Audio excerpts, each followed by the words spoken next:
You find yourself standing at the edge of an ancient riverbank, the air thick with the scent of silt, and something faintly sweet, like a garden left too long in the sun. The Nile moves lazily beside you, as if even it has decided this is no day for ambition.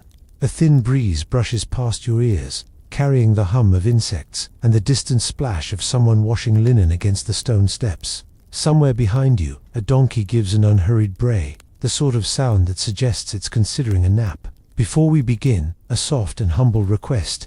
If you find yourself sinking comfortably into this little journey, you might tap that like button. Subscribe for more history. You can accidentally fall asleep too. And perhaps, in a quiet moment, leave a comment with where you are in the world and the time on your clock right now. It's strangely soothing to imagine you listening in some far-off kitchen or curled up under a blanket. And a gentle warning, you probably won't make it through this day. Not because of any impending doom, simply because you'll likely be asleep before the sun even sets in our story. Now, let's ease into tonight's journey. It is Egypt, somewhere between the time of the Great Pyramids and the arrival of Alexander the Great, the reign of a certain Pharaoh, whose name is carved in gold leaf on temple walls, but whose true passion is far more leafy. Yes, lettuce, rows and rows of it, the pale green kind that wilts politely in the midday sun. You walk along a shaded colonnade, each pillar carved with scenes of warriors and gods, though your attention keeps drifting to the garden just beyond, a garden that is, frankly, absurd in its size and dedication to one crop. Lettuce stretches in neat rectangles, guarded not by soldiers, but by gardeners, with baskets of water and an air of religious reverence. The pharaoh, let's call him Nefer-Hotep, though historians still debate whether this was truly his lettuce-loving identity, has decreed that lettuce be cultivated not merely as food, but as a sacred symbol. In temple rituals, priests present heads of lettuce to the gods, though one suspects the gods may have preferred wine. The reason: lettuce, in the beliefs of the time, was associated with Min, the god of fertility. It's not exactly the romantic connection one dreams of when tossing a salad, but in the pharaoh's eyes, this leafy green was the key to divine favor and abundant life. A servant brushes past you, carrying a tray of freshly picked leaves on a shallow bronze platter.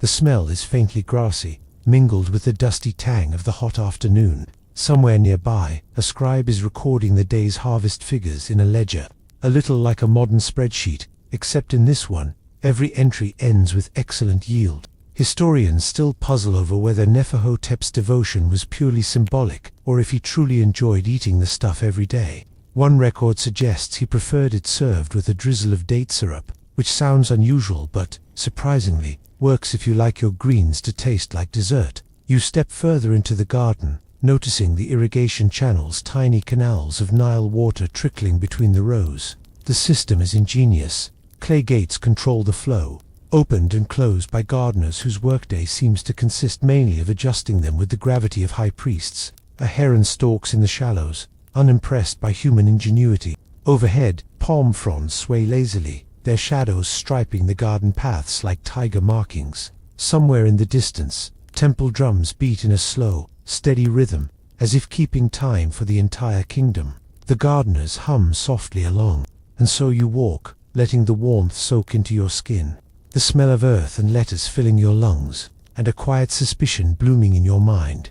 You've entered an Egypt not of conquering armies and towering monuments, but of careful rows of leaves, each one a tribute to a pharaoh who thought gold overrated. The garden path curves gently, and without realizing it, you've left the open air for the cool shade of a colonnaded walkway. Here, relief carvings cover the stone wall scenes of feasts, ceremonies, and, naturally, lettuce. A carved Nefer-Hotep stands proudly, one hand holding the crook and flail of kingship, the other clutching an improbably large head of lettuce, as though this was the true emblem of his reign. A palace attendant, draped in linen so fine it catches the light like spider silk, approaches with a bow that is more polite than enthusiastic. He carries a jug of something pale green. "Lettuce water," he explains, his voice soft, like someone sharing a family secret that is both treasured and slightly embarrassing. You take a cautious sip. It's cool, faintly sweet, and has a curious calming effect, as though your body has decided the most urgent thing to do is find a hammock. It's not just for refreshment, the attendant adds. Lettuce water is considered a mild sleep aid, Some believe it carries the blessing of Min himself, easing both the mind and let's say the agricultural prospects of the household. Whether this is superstition or a placebo, no one is entirely sure, but the palace kitchen produces vats of it daily. You walk on, passing a row of courtiers in deep conversation. Their topic is not politics or war, but the progress of the new irrigation channel being dug to supply the Pharaoh's Grand Letters Terrace. Apparently, the project involves moving more earth than some pyramid foundations, which raises the faint question of whether priorities might have skewed. But no one dares suggest such a thing. Allowed after all, to criticize the lettuce is to criticize the king. Past the courtyard, you enter a smaller chamber where scribes sit cross-legged, writing on papyrus. One of them looks up briefly to explain that these are the lettuce chronicles, a daily record of the harvest, the weather, and any omens spotted among the plants. Yesterday, a beetle landed on the westernmost row, which the high priest interpreted as a sign of a good flood season. Today, the omens are quiet, save for a sparrow that has been circling the irrigation pond, possibly just thirsty, but that's for the priests to decide. Remember that irrigation channel you saw earlier? The same principle is applied here, inside the palace gardens, but in miniature. Tiny clay pipes carry water to ornamental pots of lettuce, each one tended as if it were a royal child. You pause by one pot, tracing the patterns on its rim-painted spirals that seem to mimic the curl of lettuce leaves.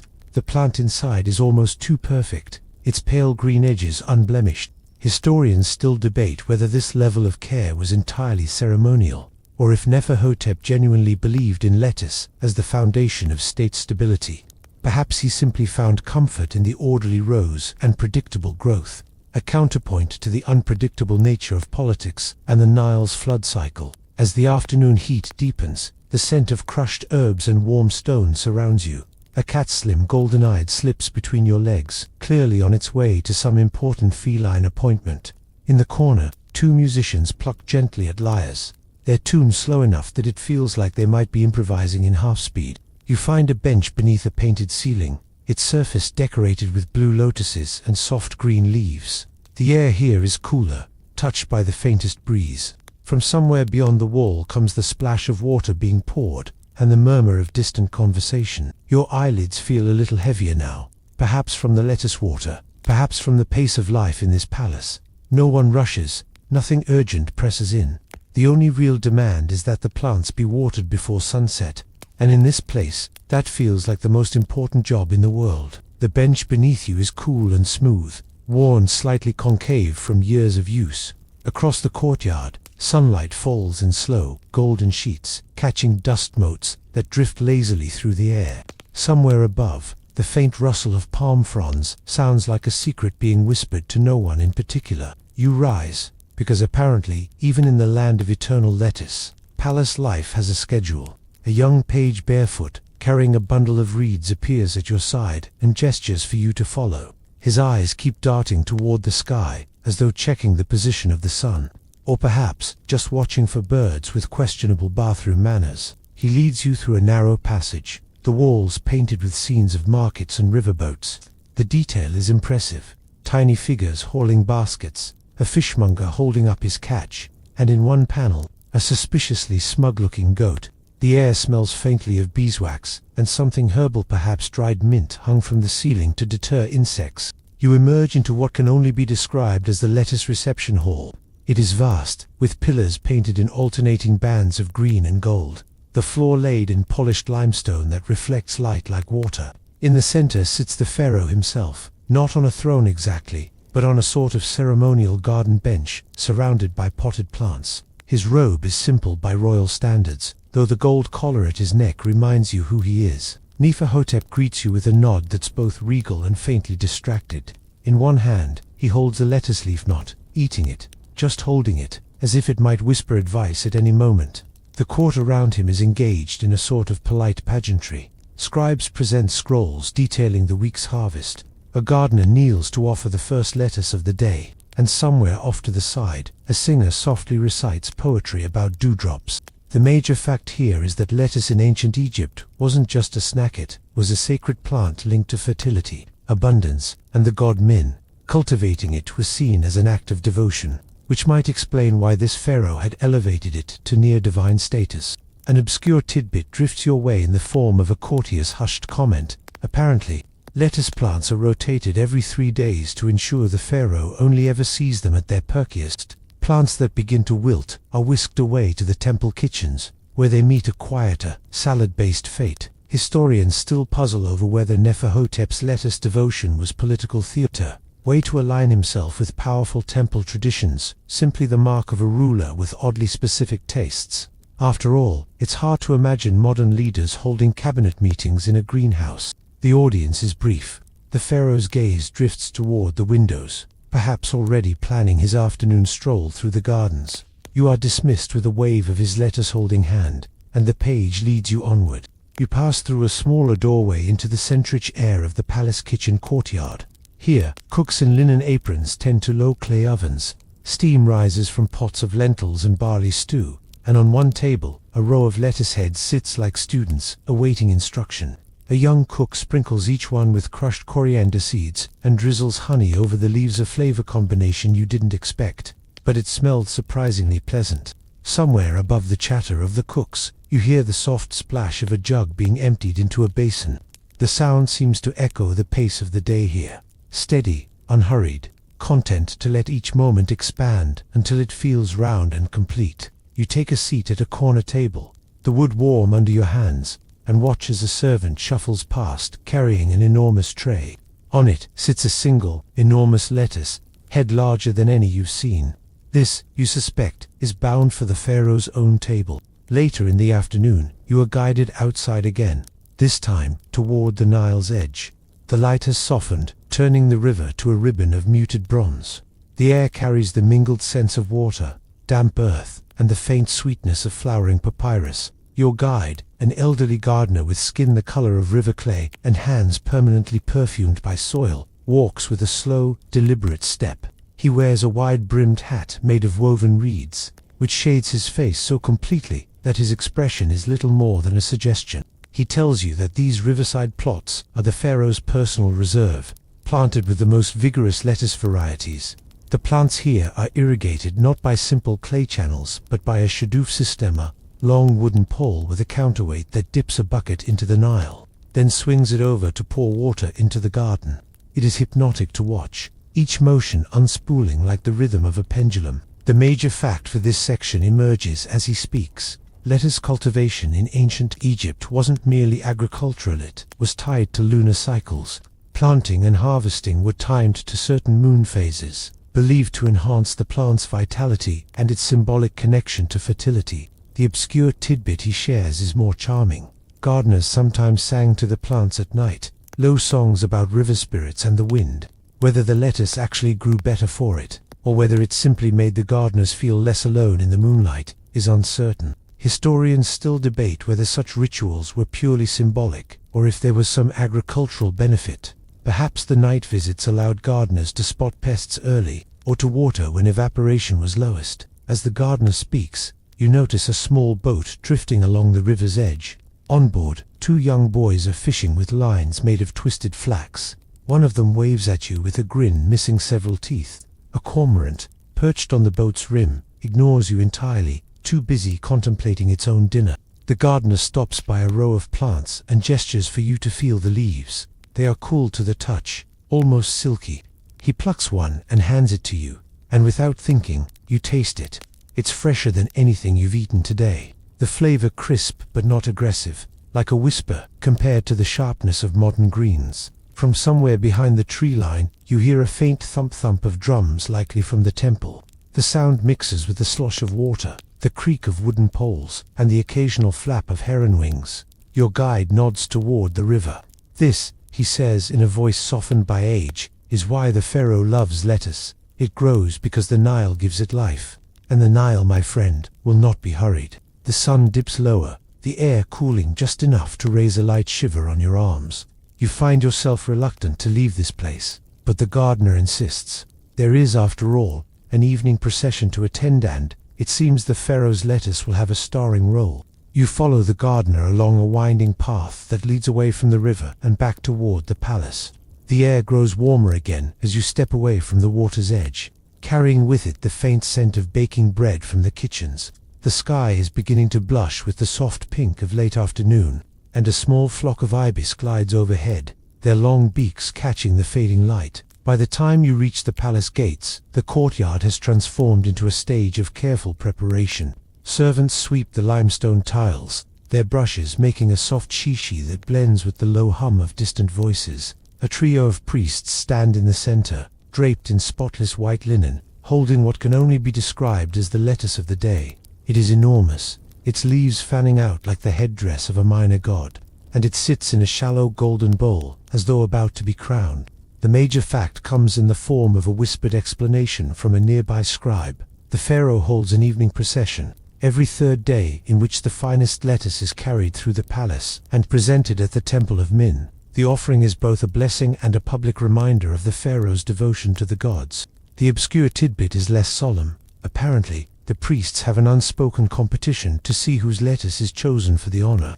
Gardeners and attendants are quietly bribed with honeycakes and dried figs in the hopes of slipping in a particularly fine specimen. This, it seems, is the political intrigue of the lettuce world. Historians still debate whether this competition was encouraged by the pharaoh to ensure the highest quality plants, or whether it simply emerged as a side effect of court life where even vegetables could become pawns in a quiet game of influence. As the drums begin their slow, steady beat, you fall into the procession. The lettuce is carried at the front, followed by musicians playing reed flutes and small hand drums. Behind them come dancers, their movements gentle and swaying, meant to mimic the way leaves move in the wind. The path winds through the outer gardens, where citizens have gathered to watch. Some bow, others wave lazily, and one young boy holds up his own modest head of lettuce in a gesture of admiration. You catch the faint smell of cooking lentils from a nearby food stall, mingled with the sweetness of dates sold from a woven basket. The temple itself glows in the evening light, its walls painted with scenes of harvests and blessings. Inside, the air is cool and smells faintly of incense and damp stone. The lettuce is placed on a low altar before a tall statue of Min, whose expression carved in stone seems vaguely approving. The priests chant in slow, measured tones, their voices rising and falling like the Nile's own rhythm. You stand at the back, letting the sound wash over you, the scent of incense wrapping around you like a shawl, and for a moment, you begin to understand how something as small as a leaf could become the heart of a kingdom's ritual. The ceremony ends without fanfare. The priests bow, the incense burners are carried away, and the crowd disperses into the warm dusk. You step outside and find the palace gardens bathed in soft twilight, the first stars just beginning to appear overhead. Somewhere nearby, a frog croaks lazily from the irrigation pond. A palace attendant approaches with a small clay cup. Inside is a cool, pale drink lettuce water again, though this time infused with a hint of chamomile. He tells you it's the pharaoh's personal recipe for a restful night, and you sip it slowly, feeling your shoulders loosen in the evening air. The major fact emerges in the conversation that follows. In ancient Egypt, lettuce was not only associated with fertility, but was also believed to have mild sedative properties. It was often consumed before bed as part of nighttime rituals, particularly among the elite who could afford such luxuries. The obscure tidbit is offered with a small smile. Some palace servants believe that drinking lettuce water before sleep leads to dreams of green fields and gentle rain. Whether this is true or just a bedtime superstition, the attendant can't say, but he swears the dreams are always pleasant. Historians still debate whether the sedative effect came from the plant itself, or from the act of slowing down to prepare and drink. It's something most people today might recognize as the power of routine. You wander down a shaded path where oil lamps flicker in clay holders, casting golden pools of light onto the walkway. In the distance, you hear the sound of a lute being plucked, each note trailing off into the night like a thread unspooling in slow motion. The gardens at night feel different, quieter, softer, more personal. The air is cooler, the smells sharper. Damp earth, crushed mint underfoot, a faint tang of the river drifting in on the breeze. Somewhere, unseen, water trickles steadily into an irrigation channel, the sound almost like a whispered conversation. You pause by one of the smaller temple shrines in the garden. It's dedicated not to Min, but to Renenutet, the goddess of nourishment and harvest. Offerings of bread, beer, and naturally a small bowl of lettuce sit at her feet. A single oil lamp burns before her statue, its flame swaying gently with the night air. The attendant reappears, carrying a folded linen cloth. "For the evening chill," he says, placing it over your shoulders. His voice is quiet, as though the night itself might be disturbed by anything louder. You walk together toward the guest quarters, the path winding past the same irrigation channel you saw in the afternoon. The moonlight glints off its surface, turning the trickling water into a ribbon of silver. You think of the gardener's words from earlier that the Nile will not be hurried, and realize that here, neither will you. The guest quarters are modest by palace standards, which means they still contain more linen than most villages see in a year. Your sleeping mat is laid near an open window, framed with carved shutters, and the air drifts in warm and soft, carrying the smell of damp reeds from the riverbank. Somewhere far off, you hear the faint, uneven clink of pottery being stacked, kitchen work winding down for the night. An attendant sets a small clay lamp by your bedside, its wick glowing like an ember caught mid-breath. Beside it, on a low table, rests a shallow bowl of what else lettuce leaves. This, you are told, is the Pharaoh's tradition for guests. It's not to eat, but to scent the room with freshness. You suspect it also serves as a gentle, leafy reminder of who rules here. The major fact unfolds as you run your fingers lightly over the leaves. In the palace, lettuce offerings were often left overnight in guest chambers, partly for fragrance, and partly as a token of the Pharaoh's hospitality. Ancient Egyptians valued the idea of a living gift that would wither and be replaced, symbolizing a bond that must be renewed. The obscure tidbit comes with a drowsy chuckle from your attendant. Apparently, some guests, especially foreign dignitaries, would mistakenly eat the lettuce before morning.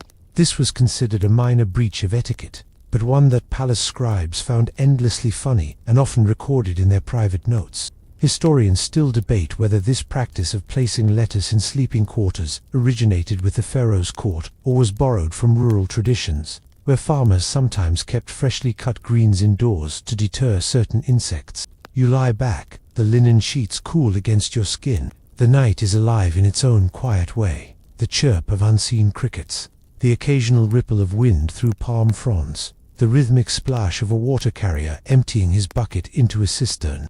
The air feels thick but not oppressive, more like a soft blanket than a wall. Sleep edges closer, wrapping around the corners of your mind. Through the open window, you can see a slice of the Nile, dark and slow-moving, like ink spilled across a painter's palette. Somewhere in that darkness, the gardens sleep too, the lettuce leaves folding in on themselves. Dreaming of plants can dream of the morning sun. Morning arrives gently, as if the day is in no hurry to get started. The first thing you hear is the soft, repetitive thump of someone kneading bread dough.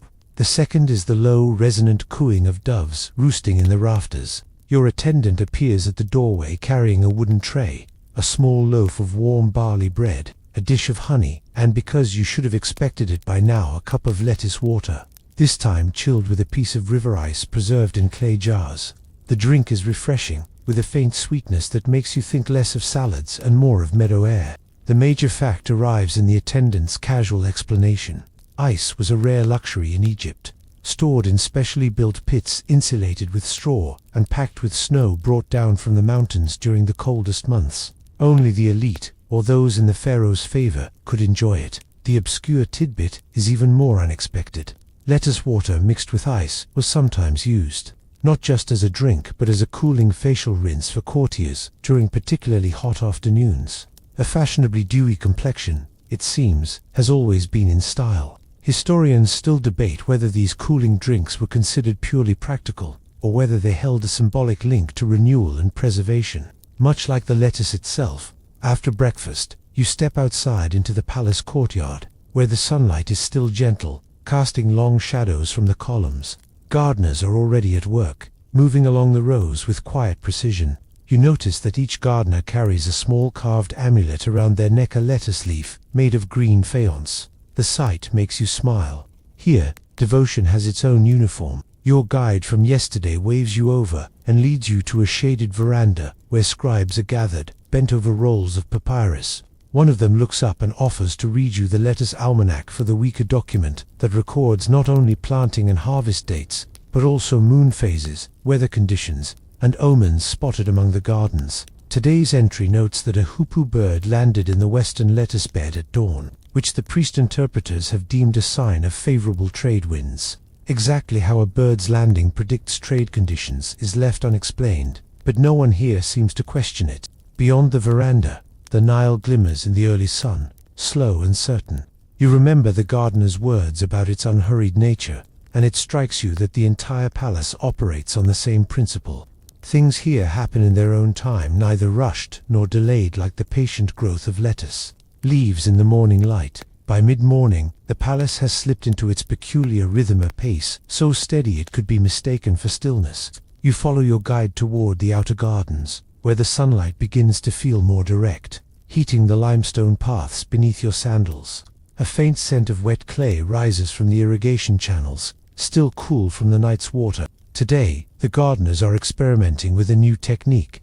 Rows of lettuce have been planted in shallow clay basins, the edges painted with protective symbols, stylized eyes, spirals, and lines that seem to mimic the flow of the Nile. Your guide explains the major fact. In ancient Egypt, protective symbols weren't just for tombs or temples. They were often placed on farming tools, storage jars, and even irrigation systems, with the belief that they would ward off pests and ensure a healthy yield. The obscure tidbit comes in the form of a half-smile from one of the older gardeners. Some say the spirals are not for the lettuce at all, but to confuse and discourage wandering spirits from walking in straight lines toward the crop.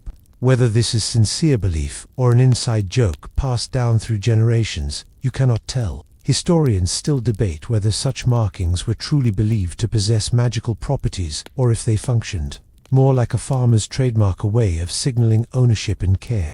You stop to watch a pair of young apprentices moving between the rows, carrying small baskets filled with crushed herbs. They scatter the mixture along the base of each plant, the scent sharp and bright. Mint, chamomile, and something peppery drift through the air, blending oddly but pleasantly with the smell of sun-warmed leaves. Remember the irrigation channel you saw last night under the moonlight? You pass it again now, and it's transformed. The silver ribbon has turned into a bright, glimmering stream, small fish flicking in and out of the water's shadow. The sound of trickling water is louder in the day, though still gentle enough to blend into the background, like a song you almost forget is playing. At the far edge of the garden, you spot a stone bench under the shade of a sycamore fig tree. You sit for a moment, letting the branches sway above you, dappling your arms with sunlight. Across the lawn, a cat dozes on its side, clearly uninterested in the human rituals of planting and harvesting. For a while, you just listen to the rustle of leaves, the slow splash of a shadoof bucket, and the faint hum of a gardener's tune that drifts in the breeze. After a brief rest, your guide leads you toward the palace's western wing. The air here feels heavier, warmer, scented with baking bread and sun-baked stone. The wide hallway is lined with painted panels depicting not scenes of war or royal banquets, but rather orderly rows of plants. In each one, the pharaoh appears, smiling faintly, a lettuce leaf in his hand as if it were a scepter. The major fact emerges in the scribe's explanation. Such murals weren't just decorative, they acted as a kind of visual record of royal achievements.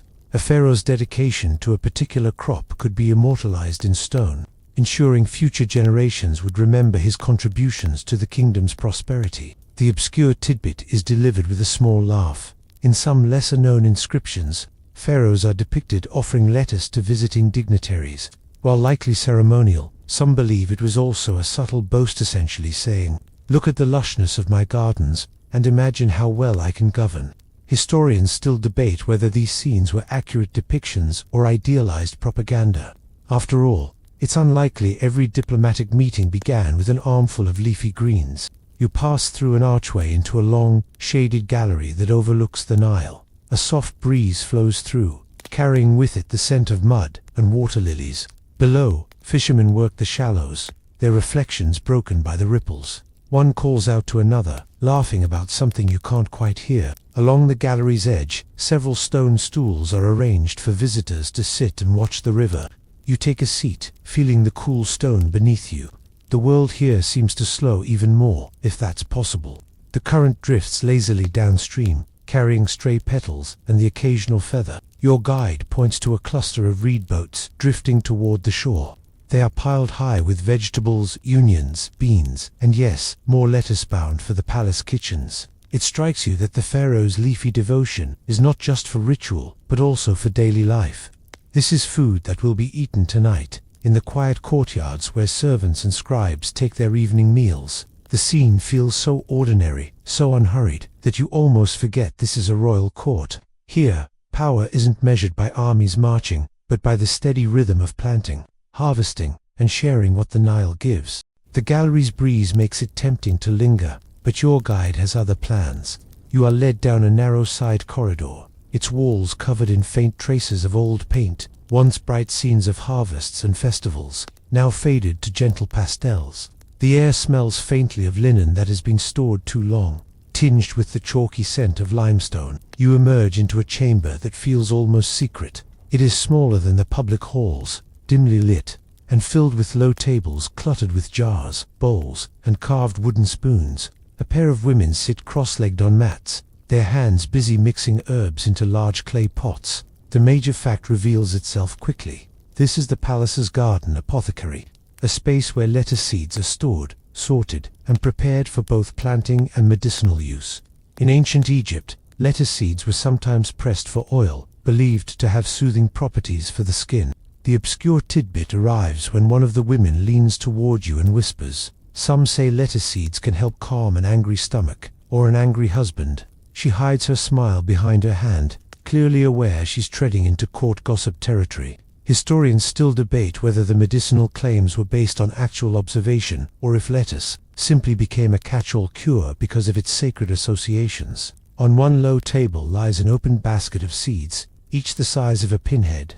They are arranged in little mounds of different shades, light brown, dark tan, and almost black. A scribe sits nearby, noting the counts on a small scrap of papyrus. The slow scratching of his reed pen joins the soft clink of wooden spoons against clay. A shaft of sunlight falls across the floor, catching the dust in a hazy glow.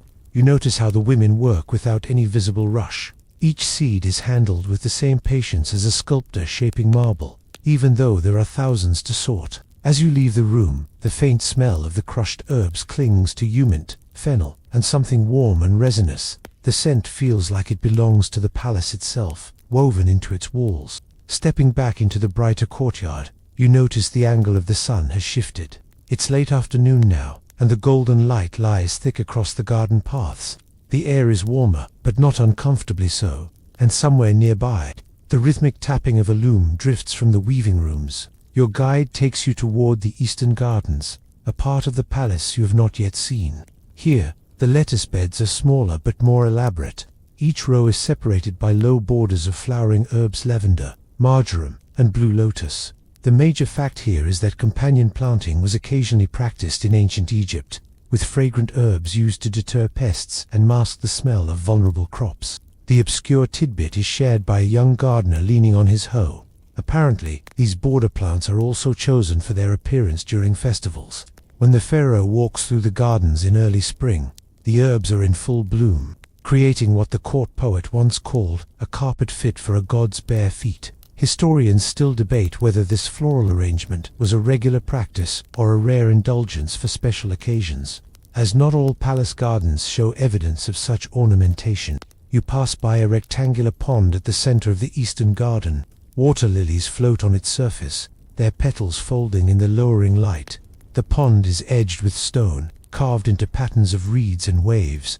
A pair of ducks paddle lazily in circles, occasionally dipping their heads under the water. Sitting on the pond's edge, a musician plucks at a lyre, the notes spilling softly into the air. His song is slow and winding, the kind that seems to stretch time rather than fill it.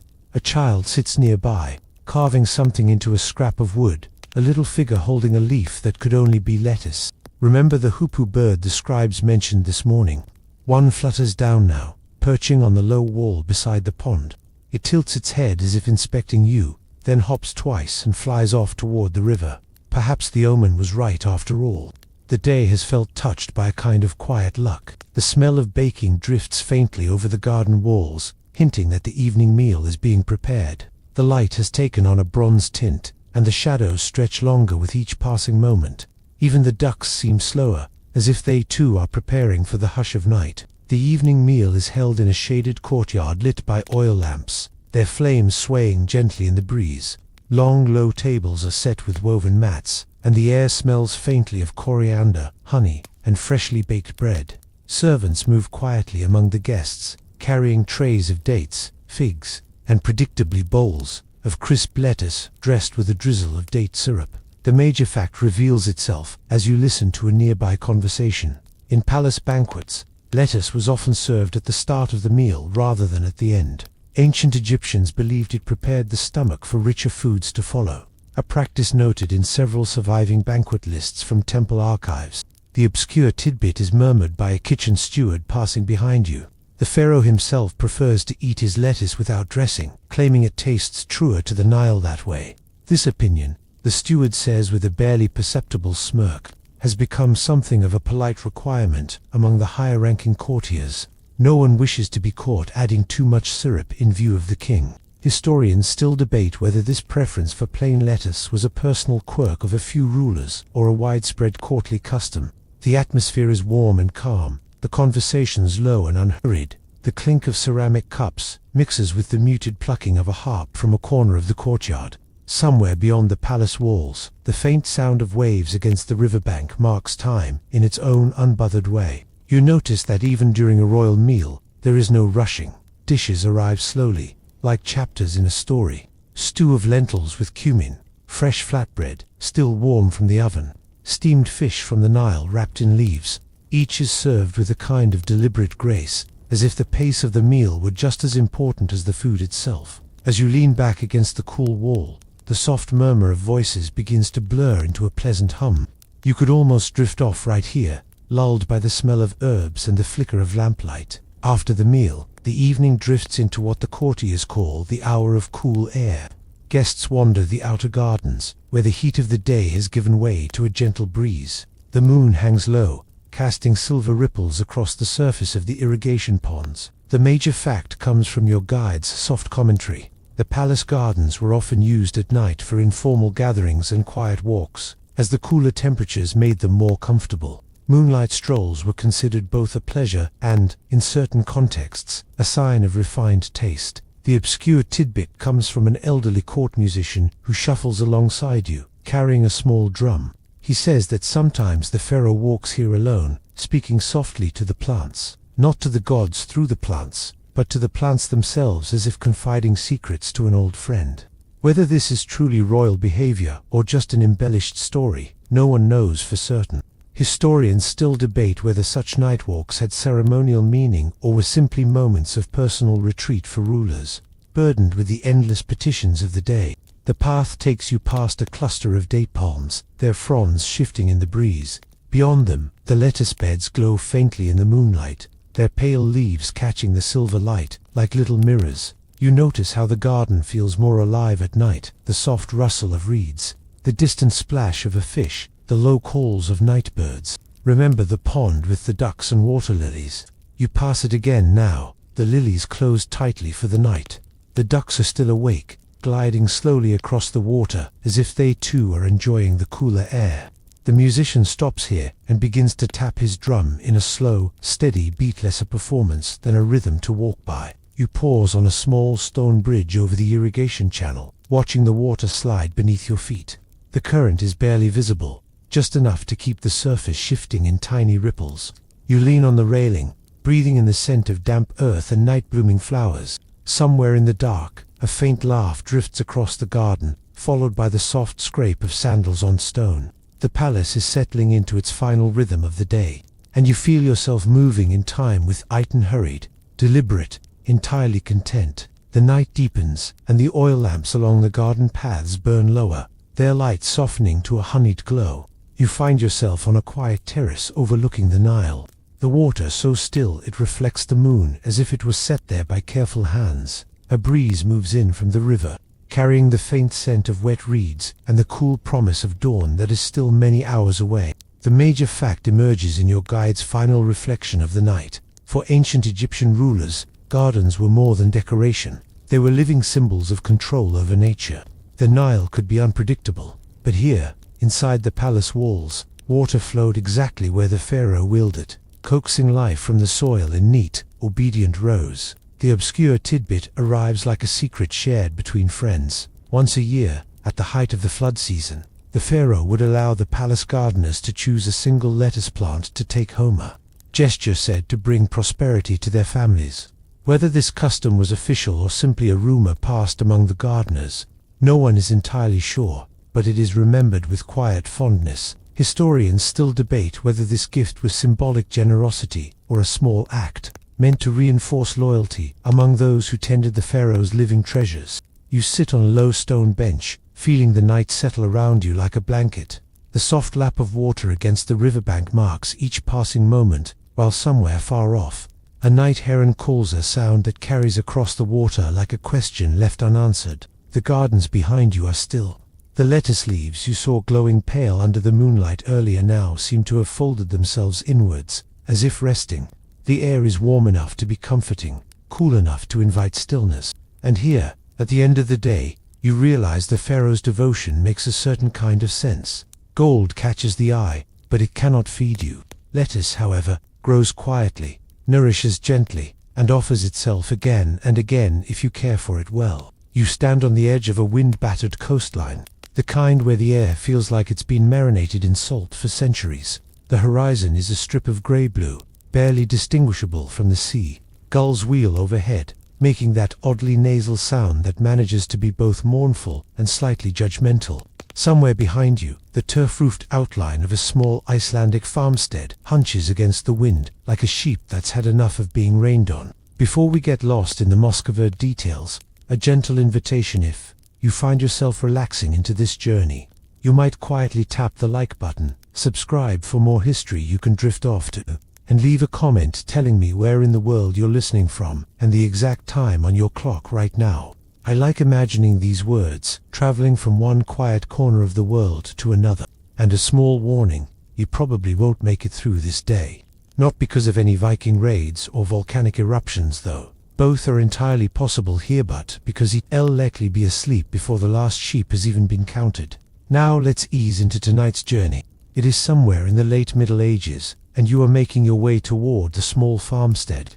The path is muddy and uneven, lined with tufts of wiry grass that bend low under the constant wind.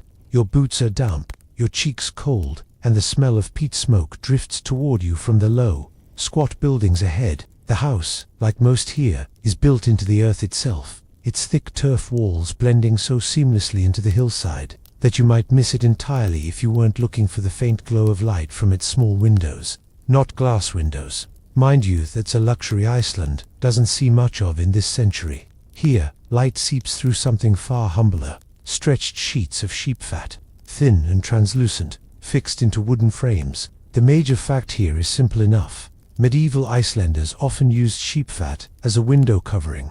The fat, scraped clean and dried, allowed in a soft, milky light while keeping out the worst of the wind and snow. It was cheap, practical, and if we're being honest, slightly greasy. The obscure tidbit: families sometimes preferred fat from specific sheep, claiming it gave a warmer hue to the light inside.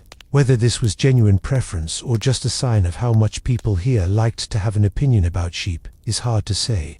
Historians still debate whether the use of sheep fat windows was purely about scarcity of glass, or if it also played a role in insulation, trapping warmth in these small, sad-roofed homes. You step inside, ducking under the low lintel. The air is thick with the smell of smoke, wool, and the faintly sweet tang of dried fish. The sheep fat window glows faintly in the corner, turning the daylight into a perpetual soft afternoon. It feels as if time moves more slowly here, the hours measured in the hiss of the peat fire and the slow rhythm of hands spinning wool. Your eyes adjust to the dim interior, where everything is built for efficiency rather than beauty, though there's a kind of rugged charm in that. The main room serves as kitchen, workshop, and living space, with rough benches lining the walls. A kettle hangs over the fire, steam curling lazily into the rafters. You notice how the sheep fat window doesn't quite let you see outside. It's more suggestion than view. Shapes move beyond it. Maybe a person, maybe a sheep, maybe just the wind playing with your imagination. The light is steady and strangely calming, as if the outside world's harshness has been filtered through a gentle, fatty haze. The major fact today is that in addition to sheep fat, some households in Iceland used fish bladders for windows, especially along the coast where fishing was abundant. The material was even more translucent than fat, though considerably more fragile. The obscure tidbit comes from your host, a wiry woman with a braid. so long it nearly brushes the floor. She tells you that children were sometimes warned not to press their faces to the sheep fat windows, lest the warmth of their breath cause the spirits in the fat to wake and look back at them. It's said, mostly with a smile, but you suspect the superstition had its uses, especially for keeping grubby hands off the windows. Historians still debate whether these warnings were rooted in genuine folklore or were simply a parental tactic to reduce cleaning chores in a household already stretched thin on labor. A pot of lamb stew simmers quietly, its aroma slowly overwhelming the sharper tank of the smoke. In one corner, a young boy works a loom, his bare feet shifting rhythmically on the pedals. Behind him, the sheep fat window turns the late morning light into something warm and amber. You remember the wind outside, sharp, insistent, almost personal in its chill. In here, though, the light and heat pool together, making the room feel like a pocket of calm carved out from the weather. The woman stirs the stew, humming something low and tuneless, and you find yourself leaning back against the bench, content to watch the milky glow of the window as the day slowly unfolds. The stew's scent thickens as the afternoon wears on, and the room seems to shrink into its own warmth. The sheep fat window glows steadily, a pale square in the wall that's more about mood than visibility. Occasionally, the shadow of a passing sheep or the bobbing head of a neighbor blurs against it, like a puppet show performed by the weather. You sit with your hands wrapped around a wooden cup of sour milk, a taste that is exactly what it sounds like. Listen to the muffled sound of someone chopping wood outside. Every so often, a draft sneaks in under the door, carrying the smell of the open land, cold, mineral, and faintly like seaweed, even this far inland. The major fact here is about the layout of these turf houses. In medieval Iceland, most farmhouses consisted of a connected string of rooms, each partially dug into the ground for insulation. The sheep fat windows were usually placed only in the main living area, because fat was too precious to waste on illuminating lesser used spaces. The obscure tidbit comes from the man of the house, who returns from chopping wood with his beard glittering faintly from frost. He mentions that some families stored their spare sheep fat window sheets rolled up like parchment, and on long winter nights, they would unroll one just to sit and watch the moonlight seep through. He calls it boring, but there's a fondness in his tone that says otherwise. Historians still debate whether this moon-watching was considered a quiet form of entertainment, or if it had ceremonial undertones, perhaps tied to the timing of seasonal gatherings. The afternoon deepens. A young girl sets a spindle worry, her fingers moving with a kind of sleepy precision.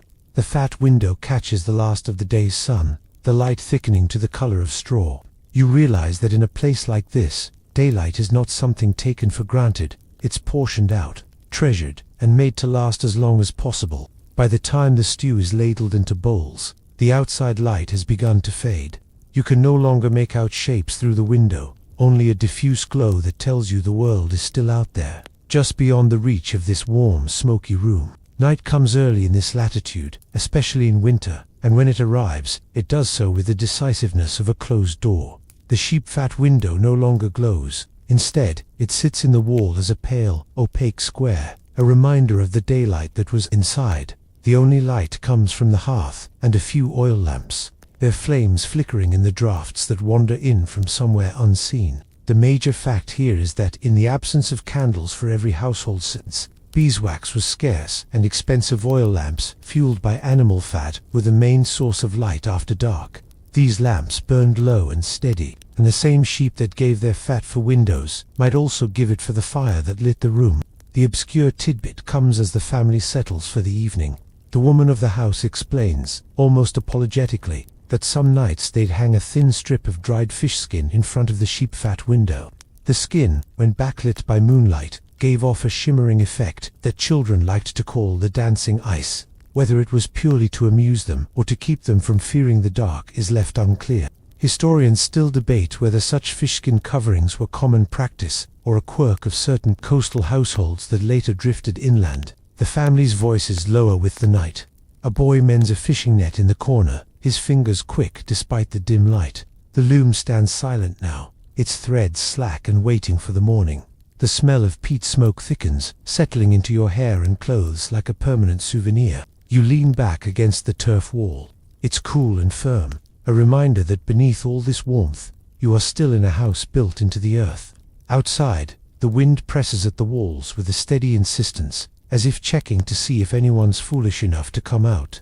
No one is. The sheep-fat window, once the soft glow of the day, is now just part of the dark, but you find it comforting proof that even the simplest materials can hold a little bit of the world at bay. Morning comes reluctantly, as if it has been negotiating with the night, and only one. You wake to the muted sound of wind brushing against the turf roof, a sound so steady it could almost be mistaken for breathing. The sheep-fat window has regained its pale glow, though it's the dim, wintry kind of light, more suggestion than sunshine. The smell of breakfast drifts from the hearth, barley porridge thickened with milk, and a hint of dried berries stirred in for sweetness. The major fact here is that in medieval Iceland, imported foods were rare and expensive, so most meals relied on whatever could be grown, caught, or preserved locally. Dried berries were precious, often saved for special occasions or the colder months when fresh fruit was impossible. The obscure tidbit is shared by the eldest member of the household, a quiet man with a beard that could double as insulation. He mentions that some families would place a handful of berries on the windowsill to let them see the world before eating them. Habit, he says with a shrug, as if unsure whether it was a superstition or simply something to make the children smile. Historians still debate whether such rituals were remnants of older, pagan customs or simply folk habits without deeper religious meaning. You eat your porridge at the table closest to the sheep-fat window. The light filters in, soft and uneven, catching on the steam rising from your bowl. It feels like the kind of light that belongs in paintings, except this one smells faintly of sheep. Outside, a figure passes by, head down against the wind, wrapped in a thick woolen cloak. You can't make out who it is, but the shape lingers in the blurred translucence of the window for a moment before vanishing toward the barn. The walls creak softly, not in protest, but in a way that makes you think they've grown used to the weight of the weather. The day stretches ahead slowly, as it seems all days here do. Tasks will be done, the fire will be fed, and the light through the window will change by degrees, though it may never grow truly bright. After breakfast, the household stirs to its work. You follow the woman of the house outside, where the wind immediately claims your attention, sharp, insistent, and laced with the smell of the sea, though it lies miles away. The turf walls of the house seem to melt into the surrounding land, their grassy tops still beaded with last night's frost. The major fact today is about construction. Turf houses in medieval Iceland were often built with thick walls made from layers of sod and stone, which provided insulation against both cold and wind. These walls could last decades if maintained, and the windows, small and fitted with sheep-fat, were designed to minimize heat loss. The obscure tidbit comes when your host points to a neighboring house and laughs. Apparently, some families would rub the outside of their sheep-fat windows with a thin layer of soot mixed with animal oil to make the light inside appear warmer. She calls it tricking the sun, a phrase that feels both practical and oddly poetic. Historians still debate whether this soot layering served a functional purpose, like reducing glare, or was purely cosmetic, a kind of medieval mood lighting. You walk with her to the sheep pen, where the animals are huddled together in the lee of a stone wall. Their breath fogs the air in little clouds, and they regard you with the slow blink of creatures entirely unimpressed by human visitors. From here, you can look back and see the house's windows, small, square, and faintly shining, like pockets of captured daylight. The wind tugs at your cloak, and the ground crunches underfoot, a mix of frozen soil and patches of ice. Somewhere far off, you hear the hollow knock of an axe splitting wood, the sound carrying easily in the thin winter air. When you step back inside, the warmth is immediate and enveloping, the sheep-fat windows casting the same patient light over the room as before. The loom is active again, the rhythmic clack of its shuttle matching the beat of your footsteps. Outside might be restless, but in here, the day unfolds at its own measured pace. The loom's rhythm becomes the soundtrack of the morning, each clack and slide blending with the low crackle of the hearth fire. You sit nearby, nursing a wooden mug of warm whey, which tastes vaguely like sour milk that's been given a pep talk.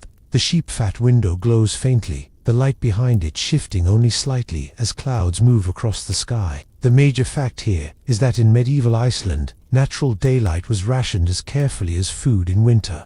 A single sheep-fat window might be the household's only consistent source of light, so tasks requiring precision like weaving, mending, or reading runes were done close to it during the brightest part of the day. The obscure tidbit is offered by the young boy at the loom. He says some people believed that sitting too close to a sheep-fat window in deep winter could let the cold slip in through your eyes. It's an odd image, but he swears it's why his grandmother insists he wear a wool cap indoors. Historians still debate whether this belief was rooted in actual health concerns, like protecting against snow glare, or if it was simply another folk saying in a land where the weather always seemed to have opinions about human behavior. You watch as the woman of the house counts threads under her breath, her fingers nimble and sure. The wool is soft and slightly oily from the lanolin, and it catches the filtered light in a way that makes it gleam faintly. A few loose strands float in the air, illuminated like tiny drifting feathers. The wind outside rises and falls, at times rattling the door latch, at others fading into a low, steady hum. The window holds steady against it, though a thin halo of frost has begun to creep along its edges. There's a kind of peace here that has nothing to do with silence, and everything to do with steadiness. The work is constant, the light is constant, and in a place where weather rules all, constancy might be the most precious thing of all. By midday, the room smells of fish stewcard simmered with onions and herbs, dried from last summer's short but generous growing season. The sheep-fat window seems to approve, glowing with a slightly warmer hue as the sun peeks out briefly from behind the clouds. The major fact for this part of the day: in the absence of glass, sheep-fat windows let in a diffuse light that was particularly valued in food preparation. It reduced harsh shadows, making it easier to see the fine details of work without straining the eyes. Important in a season when daylight was limited to only a few hours. The obscure tidbit comes from the old man, who sits whittling by the hearth. He recalls how, as a boy, he once pressed a thin coin into the fat of the window to let the light find its worth. He grins and says the light was indeed a little shinier that day, though he admits it could have been his imagination. Historians still debate whether embedding objects in sheep-fat windows was a rare whimsy or a more common decorative habit,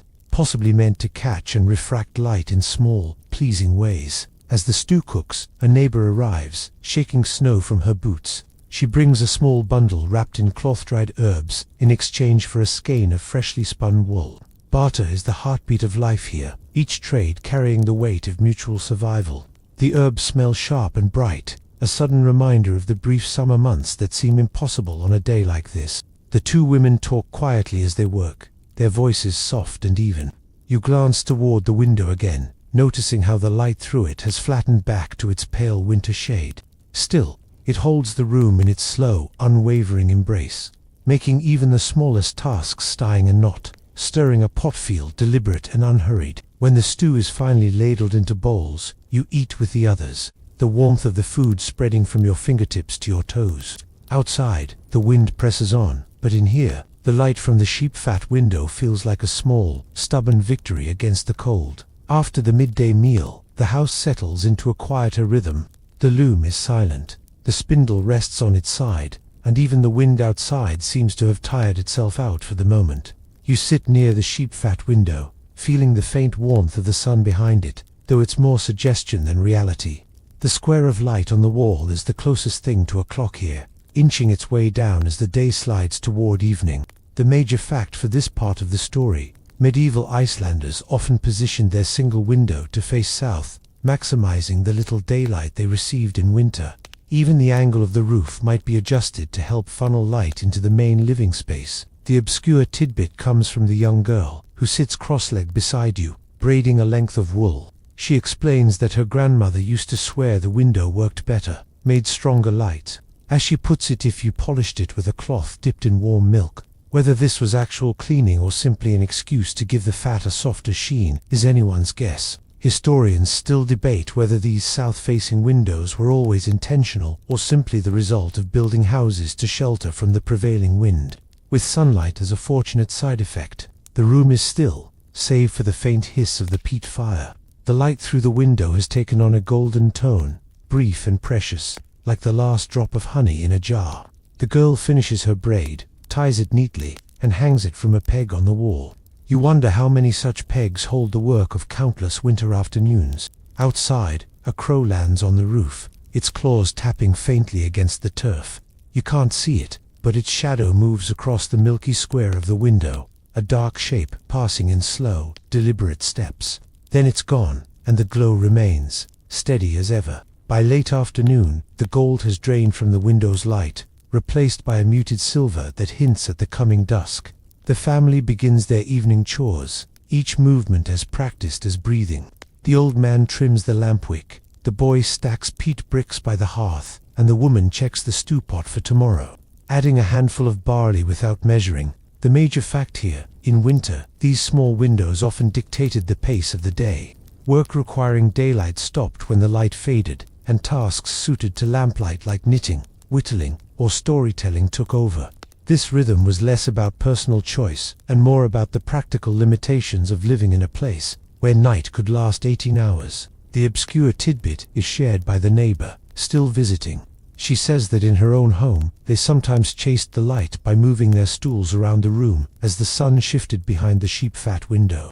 She laughs, adding that it made her feel like she was in conversation with the sun, though the sun never answered back. Historians still debate whether this chasing the light was a widespread behavior or simply one of many small domestic adaptations lost to time. You watch as the boy pulls his stool closer to the window, tying knots in a length of fishing line. The light makes the line glint faintly, and he works quickly, knowing it will fade soon. The girl begins winding yarn into a neat ball, her fingers sure, even in the dimming glow. The wind outside picks up again, tapping a loose shutter against the turf wall. The sound is steady, almost rhythmic, like a slow drumbeat in the background of the evening's preparations.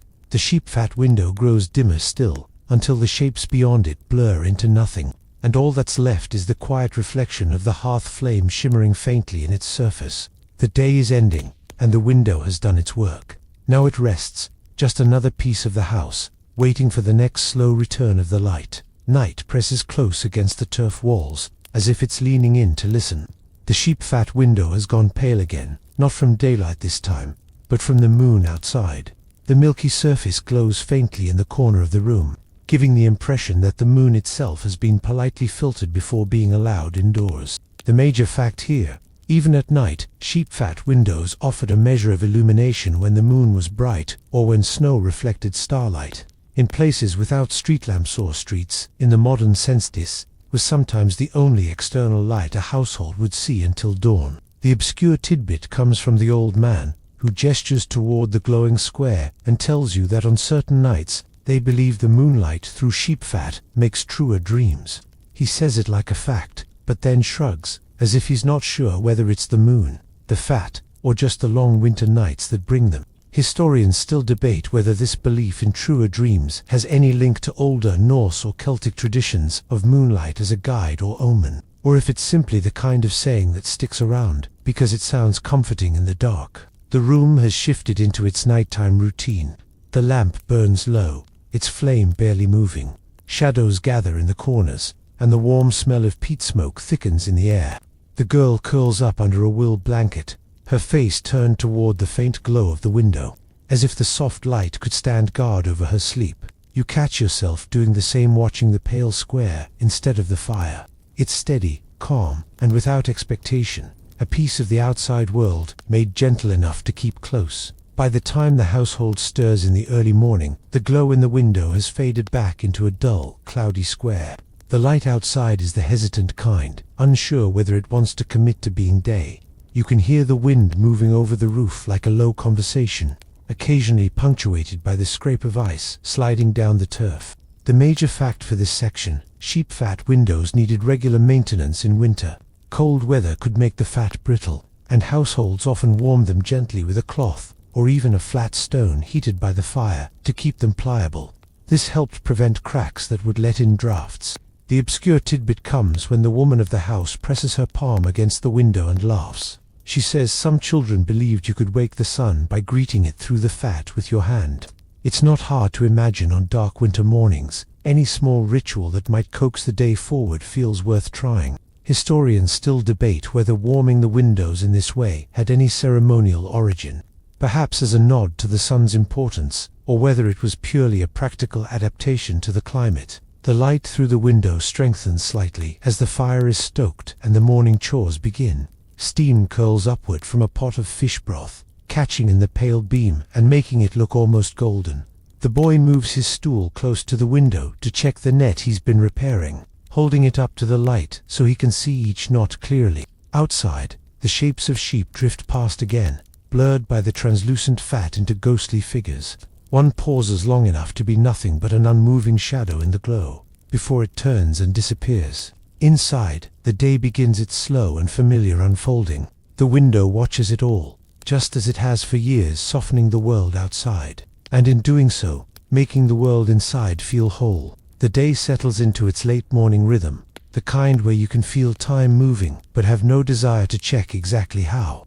The sheep-fat window glows with a steady pale light, brightened just enough by the clear sky outside to cast a soft reflection on the polished wooden table. Someone has placed a small carved comb on the sill. Whether for convenience or decoration is unclear, but it looks strangely dignified, basking in the glow. The major fact here: medieval Icelandic homes often used their windowsills as multi-purpose shelves, a habit born from necessity in small, single-room living spaces.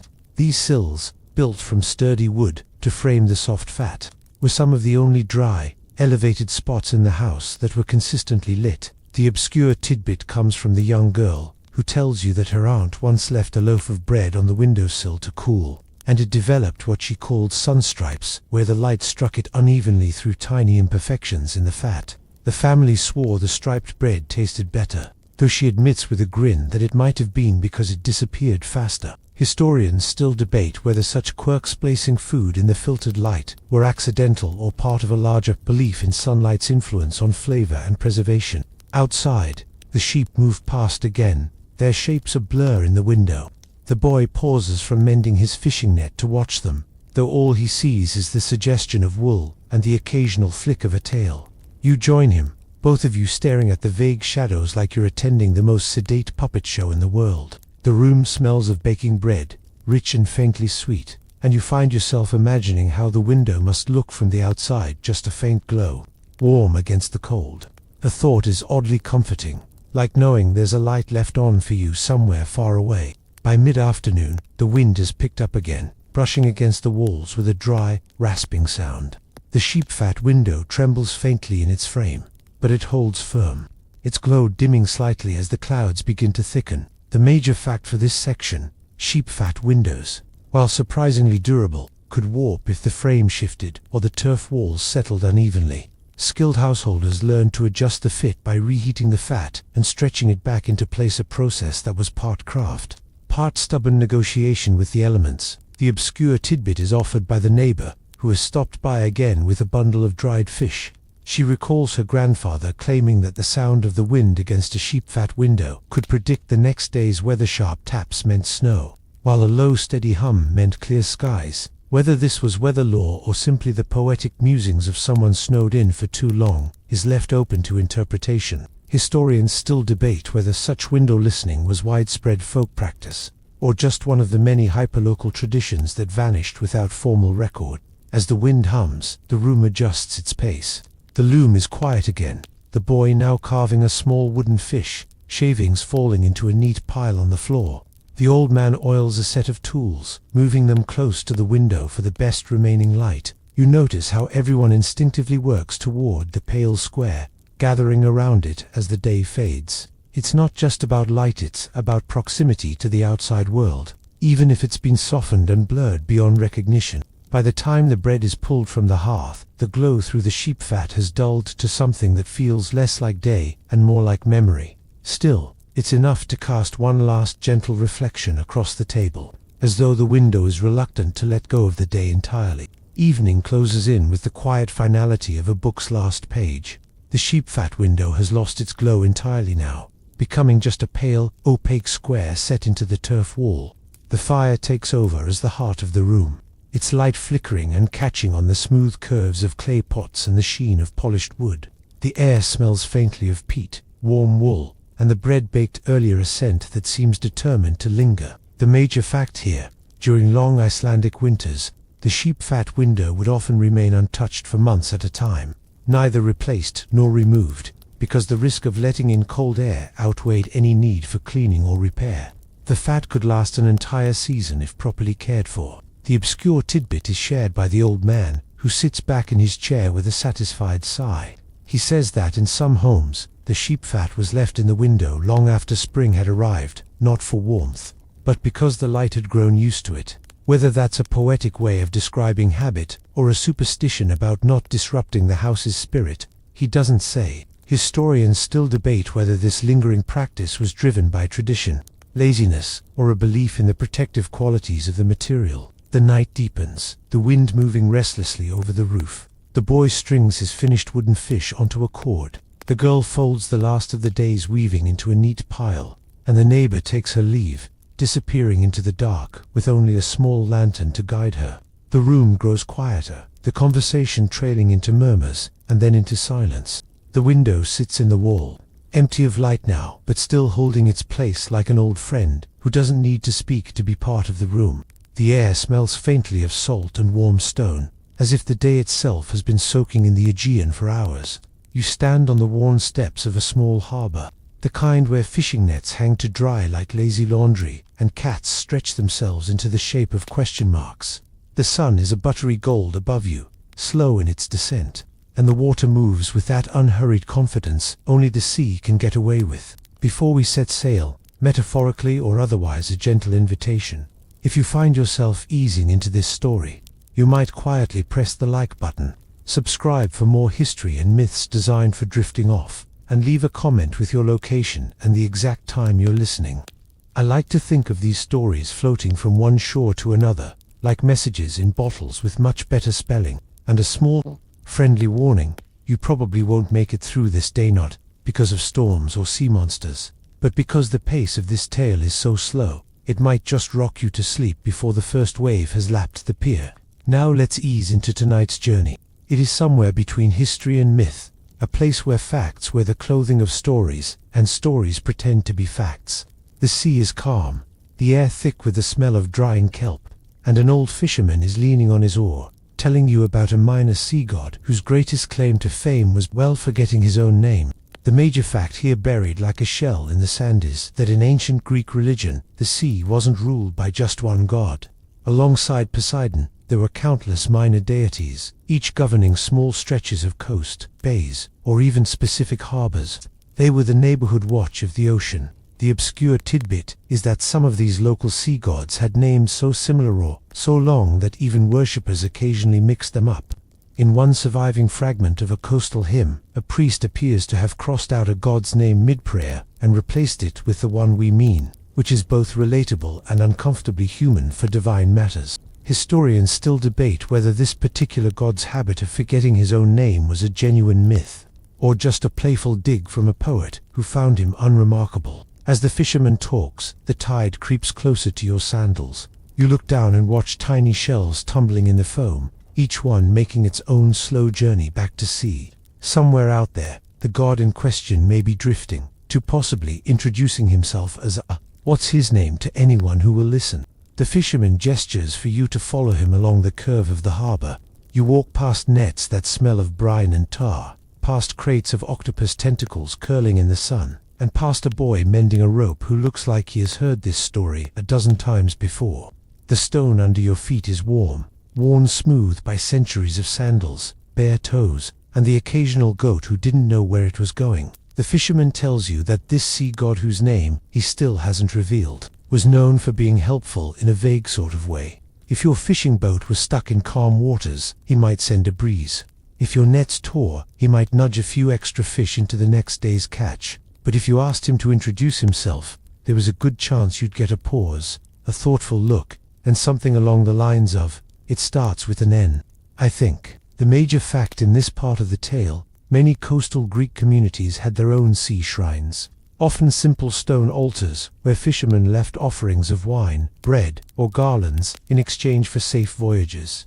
Some of these were dedicated to well-known gods, others to local deities who never quite made it into the big, polished temples of the mainland. The obscure tidbit is that one island supposedly kept a small wooden plaque at their harbor altar, carved with a blank space where the god's name should have been.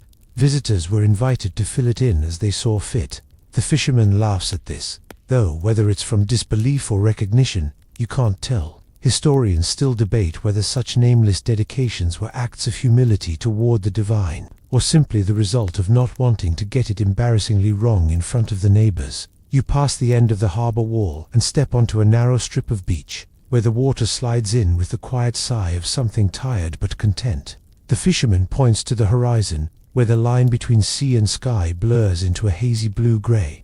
That's where he lives, he says, or drifts, or something. You stand there, listening to the gentle hiss of the tide and the creak of a boat's rope in the wind, imagining a minor god with seaweed in his hair, staring off into the distance and trying to remember whether his name had 2 syllables or 3. The fisherman's story pulls you further along the beach, your sandals sinking slightly into the damp sand. Bits of shell crunch underfoot, and the air carries that perfect mix of salt and sun-warmed rope. You stop beside a line of upturned fishing boats, their hulls sun-bleached to a pale grey that looks almost deliberate, like some sort of nautical camouflage. He leans against one and continues. This god, whatever his name was, had a knack for showing up when no one expected him. You might be repairing a sail and suddenly feel a tap on the shoulder, and there he'd be, holding a coil of rope, and looking like he'd just remembered he had somewhere else to be. Helpful, yes. Efficient, less so. The major fact here, in Greek mythology, minor sea gods were often shapeshifters, able to take the form of animals, waves, or even mist. This allowed them to appear and vanish without warning, useful for avoiding awkward questions or escaping a conversation. You'd forgotten how to end. The obscure tidbit is a local one, in a small, nearly forgotten island legend. This particular god once disguised himself as a fisherman's net to eavesdrop on gossip at the docks. Unfortunately, the net was used before he could slip away, resulting in him being hauled aboard alongside 3 mackerel and a startled crab. The storyteller swears this is why the god avoided certain harbors for decades. Historians still debate whether this incident was a playful metaphor for divine omnipresence or simply a fisherman's tall tale told on a slow afternoon. You follow the fisherman toward a rocky outcrop where the waves smack against the stone with a sound like applause. He points to a tide pool, its surface shimmering with sunlight. They say he liked places like this, he murmurs, small pockets of the sea he could claim as his own, without anyone noticing. You crouch down, peering into the water. Tiny fish dart between fronds of green algae, and your own reflection wavers in the ripples. It's easy to imagine a god here, small, quiet, almost overlooked, forgetting not just his name, but why he had come ashore in the first place. The path climbs upward from the tide pools, winding between boulders that feel warm to the touch. The wind picks up just enough to lift the edges of your tunic, carrying the scent of thyme growing wild in the cracks.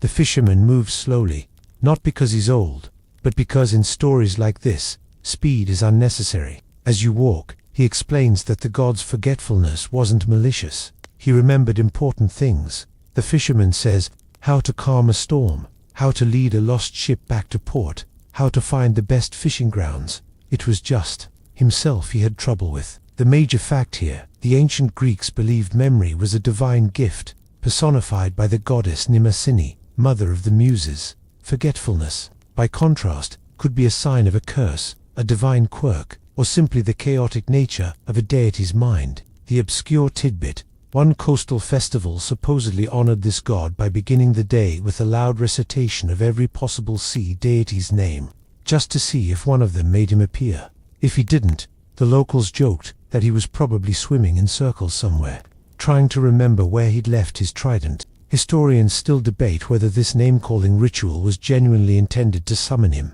or if it was simply a piece of communal theater, more about laughter and wine than divine intervention. The fisherman stops at a ledge overlooking the open water. Below, the waves roll in slow, deliberate arcs, each one catching the light before it folds itself back into the sea. That's the thing about him, he says, staring at the horizon. He wasn't like Poseidon, no thunder, no earthquakes. He was just there when you needed him, or when you didn't. You sit on the warm stone, feeling the rock's heat seep into your legs. The wind hums in your ears, and the sea below keeps its patient rhythm. Somewhere out there, perhaps, a minor god with an unsteady memory is floating along, entirely content in his anonymity, the world carrying on whether or not he remembers his place in it. The wind softens as the fisherman turns inland, leading you along a narrow goat path that weaves between low shrubs. The sea remains in view, though now it is framed by the gentle slope of the hillside. Somewhere far below, The faint clink of rigging drifts up from the harbor, a sound so small it could almost be imagined. The fisherman says the god's forgetfulness was not without its charms. He was easy to talk to, he explains. If you told him a story, he'd laugh as though he'd never heard it before, which was often true. The locals found this endearing. A god who could be delighted over and over again was a rare thing. The major fact here, in some ancient Greek coastal communities, minor deities were approached less formally than the Olympians. A fisherman might speak to them as one would to a neighbor, asking favors without elaborate ritual and expecting small, practical blessings rather than grand miracles. The obscure tidbit, one weathered inscription found on a half-buried harbor stone, simply reads, "To the sea one, may you always return, even if you forget where you live." Whether this was directed to the god or to a fisherman with a poor sense of direction is unclear. Historians still debate whether such inscriptions were personal dedications to specific deities, or generic blessings meant to cover any divine ear within listening range. The path levels out at a flat stretch dotted with white stones, each one worn smooth. The fisherman points to a ring of them arranged in a loose circle. "We think he sat here sometimes," he says, "not for any reason, just to watch the sea change colors." You step into the circle, the stones warm under your feet, and for a moment you feel the hush of the air around you. It's the sort of place where you could imagine losing track of time or even forgetting, just for a while, who you were supposed to be. You continue along the ridge, the sea stretching endlessly to your right, a blue so deep it swallows the horizon. The fisherman tells you about the god's voice, which, according to legend, was like the sound of a wave breaking inside a seashell, pleasant enough, but not particularly commanding. He could sing a little, the fisherman adds, though he'd often forget the words halfway through. The major fact here, in Greek mythology, some sea deities were believed to influence sailors through song, guiding them towards safe harbors or away from dangerous reefs. These songs were not always commanding. Some were described as drifting melodies, half remembered and half improvised. The obscure tidbit, one fragment of an old poem, suggests that this god once attempted to join a chorus of Nereids, but missed every other cue, eventually wandering off mid-song to look for figs. The poet, with admirable restraint, did not clarify whether he ever returned. Historians still debate whether this portrayal was affectionate, teasing, or a subtle warning that not all divine voices should be followed. You stop at a spot where the wind smells faintly of rosemary from the bushes growing along the path. The fisherman sits on a rock and points to a distant cluster of white sails. If you called his name, whatever it was, he might come, he says, or he might wave and keep going. Depends on the day. The idea is oddly comforting. A god who is not bound by urgency, who might help you but also might be preoccupied with something as small as chasing a school of fish just to see where they go. You look out at the boats until they blur into the horizon, the rhythm of the sea filling in the quiet between thoughts. Somewhere beyond that horizon, the fisherman says, the god is probably floating on his back, watching the clouds, trying to remember whether he promised to be somewhere else. The ridge path descends toward a sheltered cove, the kind that feels like it's keeping a secret from the rest of the coastline. The water here is calmer, a shade lighter than the open sea, and dotted with fishing boats anchored in the shallows. The air carries the faint briny scent of seaweed drying on rocks, mingled with something sweeter, fig trees, their branches leaning toward the sun. The fisherman tells you that this cove was one of the god's favorite haunts, not because it was particularly grand, but because it was quiet. He liked places where no one expected much of him, the fisherman says.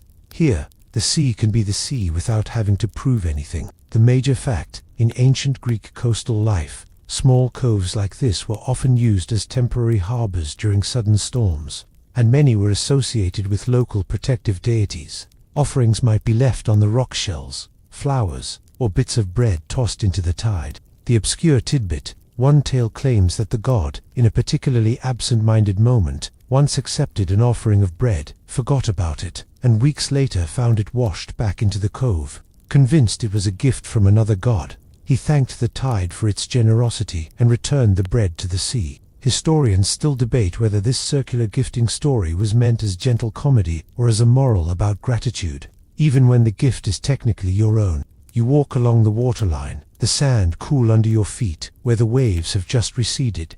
A gull cries overhead, wheeling lazily, and somewhere in the deeper water, a fish jumps with a sharp splash. The cove feels self-contained, a place where forgetting might not be a flaw, but a kind of permission to simply be. From the cove, the fisherman leads you up a narrow trail between two steep cliffs. The path smells of crushed thyme underfoot, and the air is cooler here, shaded from the sun.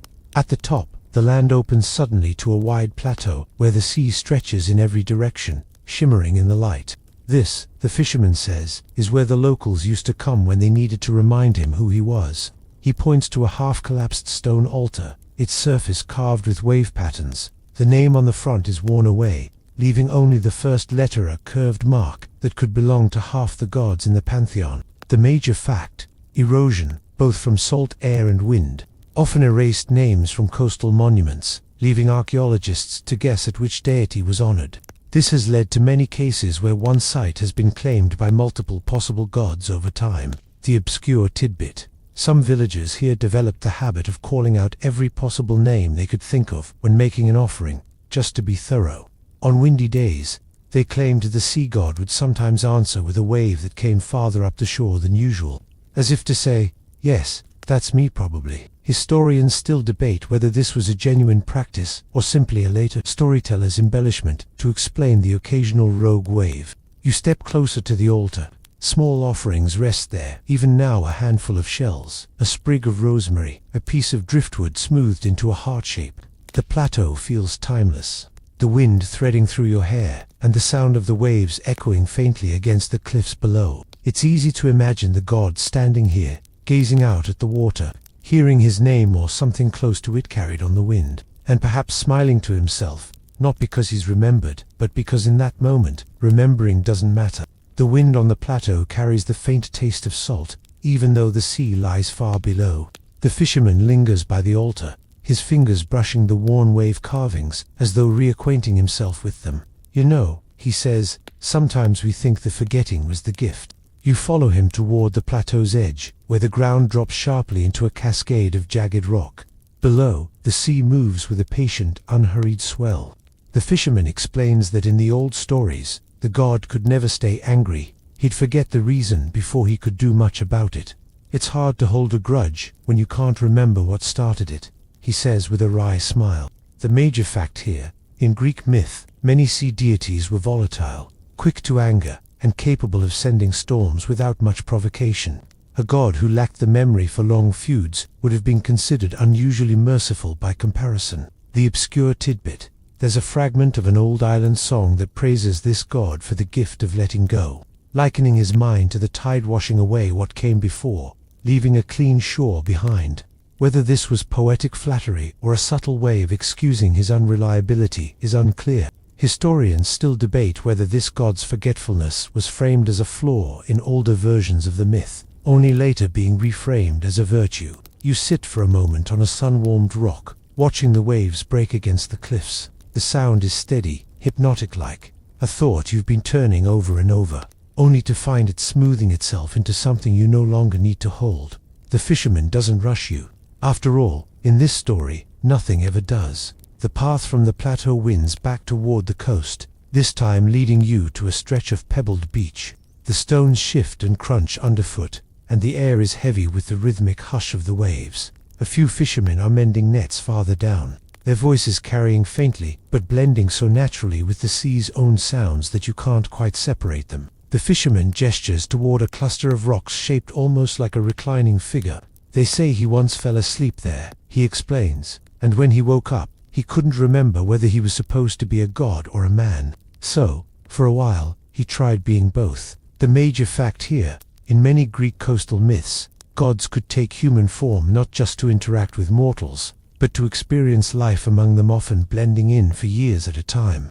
This blurring between divine and mortal identities was a recurring theme in local storytelling. The obscure tidbit: an old village tale claims that during this particular god's stint as a fisherman, he had a habit of giving away half his catch before selling it. When asked why, he'd say, "I must have promised this to someone. I just can't remember who." Historians still debate whether such stories reflected actual beliefs in divine visitation, or if they were simply moral parables about generous trapped. Of course, in a bit of seaside humor, you wander closer to the rock formation.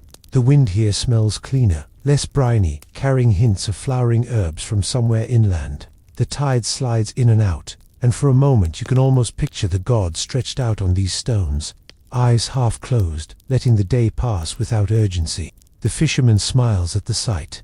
He may not remember much, he says, but I think he always remembered the feeling of the sea and the sun, and nothing pressing to do.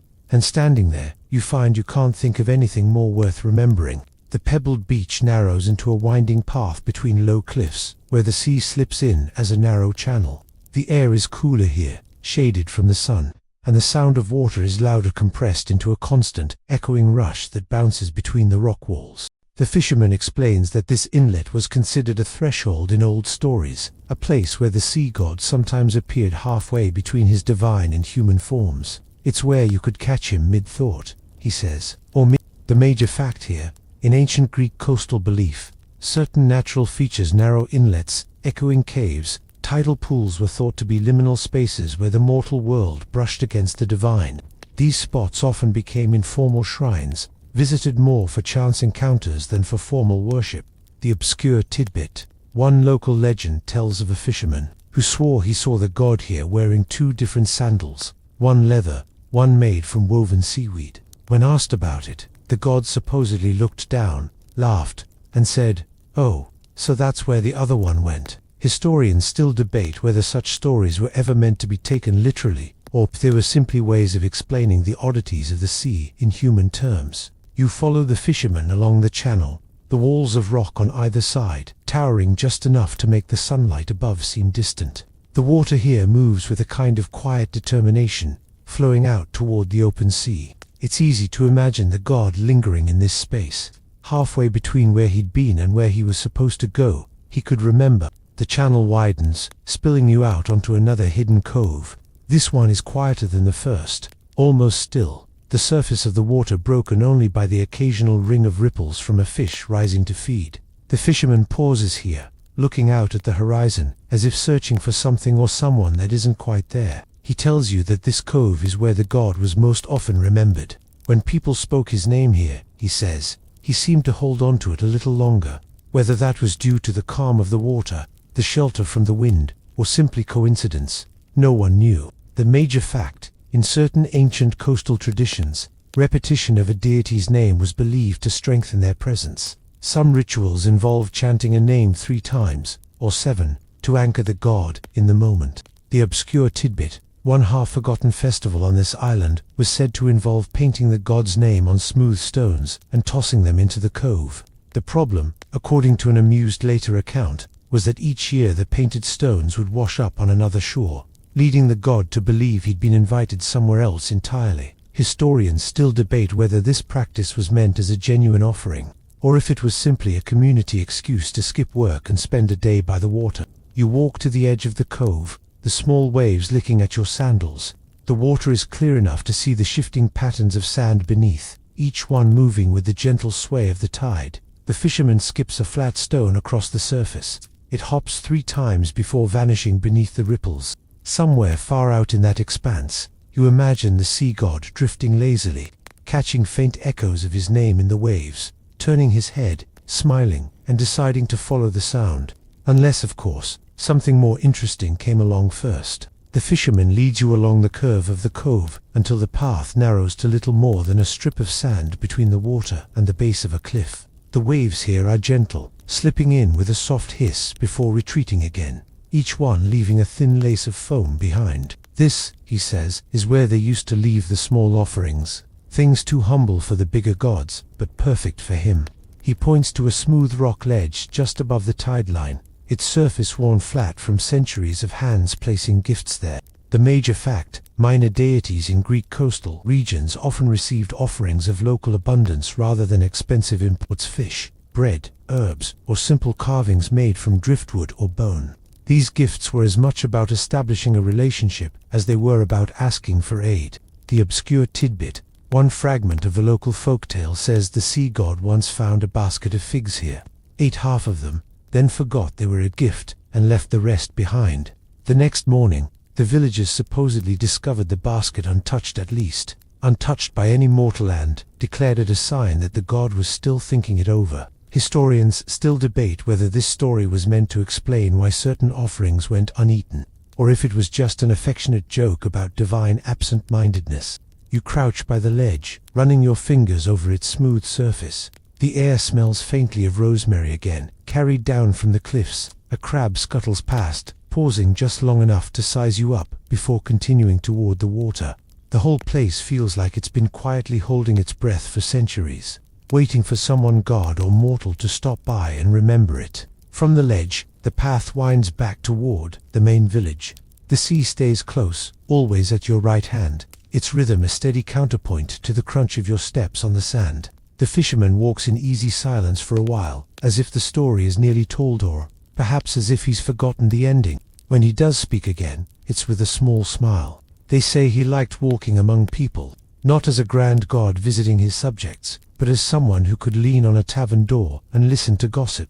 The major fact: Greek mythology contains many instances of gods mingling with mortals in disguise, sometimes to test their hospitality, other times simply to share in the simple pleasures of human life. These encounters were rarely recorded in formal temple records, but often survived in local oral traditions.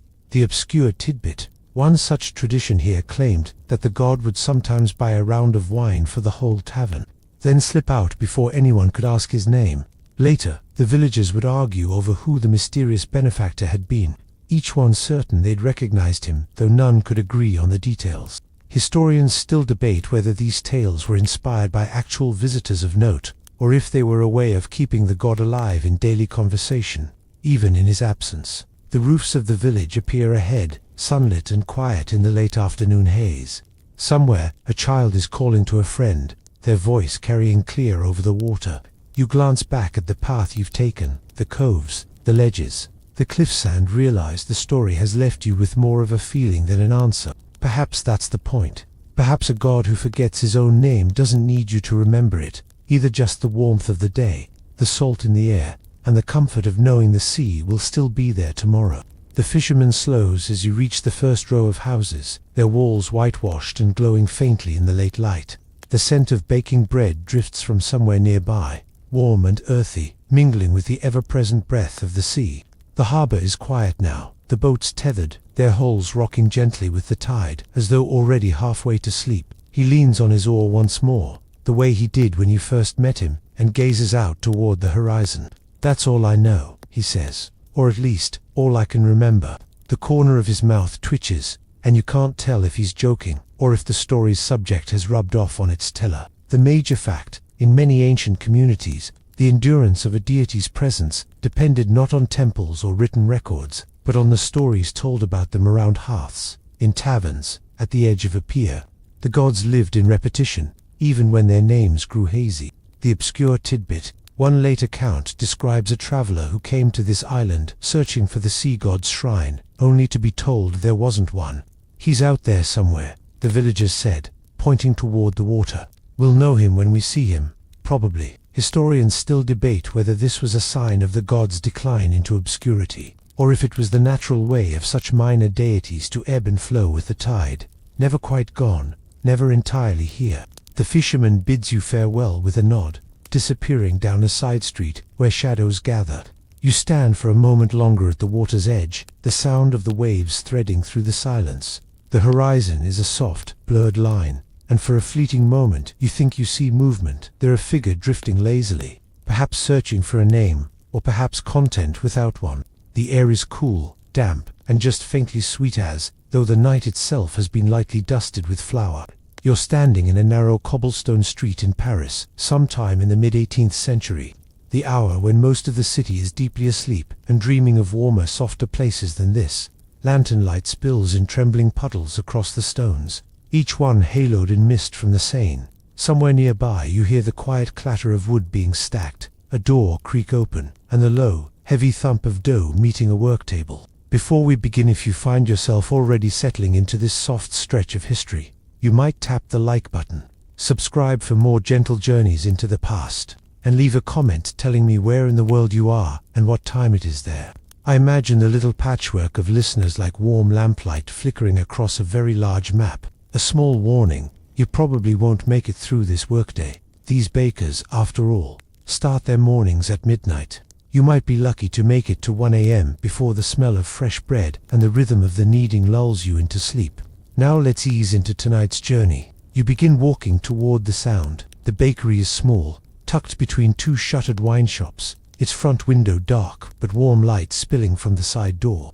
Inside, men and women in linen shirts and aprons move slowly but deliberately, their faces already flushed from the ovens. Flour dust floats in the air like soft winter snow, catching the light each time someone passes. The major fact here, in 18th century Paris, it was the law that bakers worked through the night so that bread could be ready for the morning crowds.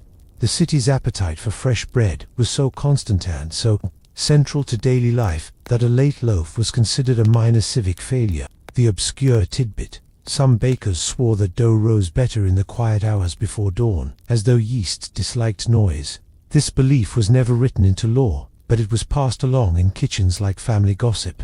Historians still debate whether the night schedule was purely about freshness, or if it also helped keep bread prices steady by staggering labor and oven use. A baker waves you in, pressing a lump of dough into your hands. It's warm, heavy, and surprisingly alive beneath your fingers. Outside, the city sleeps on. In here, the day has already begun. The baker guides you toward a long wooden table, scarred with years of work, its surface faintly sticky from flour that has seeped into the grain.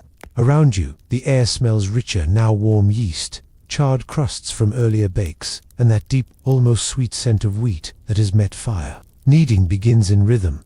Hands push, fold, turn, push, fold, turn. It's a slow, hypnotic dance that matches the steady beat of the night. No one speaks much, except for the occasional request for more flour or a quiet hum of a tune that's too soft to place. The major fact here, in this century, bread accounted for more than half of the average Parisian's daily calories, especially among the working poor. A shortage or even the rumor of one could send crowds into the streets, as it did during times of unrest. Bakers were under constant pressure to produce consistently and quickly. The obscure tidbit: some bakers kept small caged songbirds in their kitchens, claiming the birds sang differently when the dough was ready to bake. Whether this was a trained behavior or simply coincidence, no one seemed certain, but the bakers swore by it. Historians still debate how widespread this practice was, and whether the birds served as timers, companions, or just a pleasant distraction from the long hours. You glance toward the ovens, great brick mouths glowing red, tended by an older man whose shirt is open at the neck, revealing a chest powdered lightly with flour. He works without looking at the dough he pulls from the heat, relying on smell and touch alone.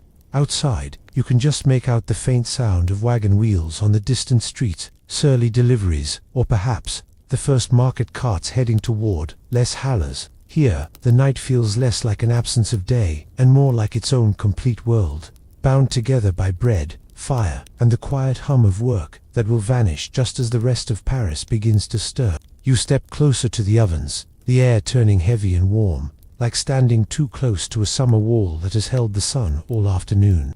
The brick chambers glow with an inner orange that seems alive, a color you can feel in your skin as much as see with your eyes. The older baker Henry, someone calls him, slides another paddle deep inside, shuffling loaves into their precise places as though tucking them into bed. The major fact here: these ovens were heated hours in advance, with bundles of wood, the flames left to burn down into glowing embers. Once the coals were raked out, the thick masonry retained enough heat to bake batch after batch, cooling only gradually through the night. The obscure tidbit: some bakers claimed they could tell the perfect baking moment not by the smell or the feel of the air, but by listening to the faint crackle of the loaf crusts. A certain pitch meant they were ready to come out. A slightly deeper one meant you'd be apologizing to customers for a too dark loaf. Historians still debate whether this was a genuine skill or simply another of those self-mythologizing craftsmen's tales told to impress apprentices. Henry moves without a wasted gesture, his paddle balanced with the precision of a fencer's blade. You watch him pull free a golden loaf, steam escaping in slow curls that catch the lamplight. The smell is immediate, deep, toasty, and almost impossible to ignore. Outside, the quiet is shifting. Somewhere far off, a church bell marks 2 in the morning. The sound seems to pass over the bakery without disturbing it.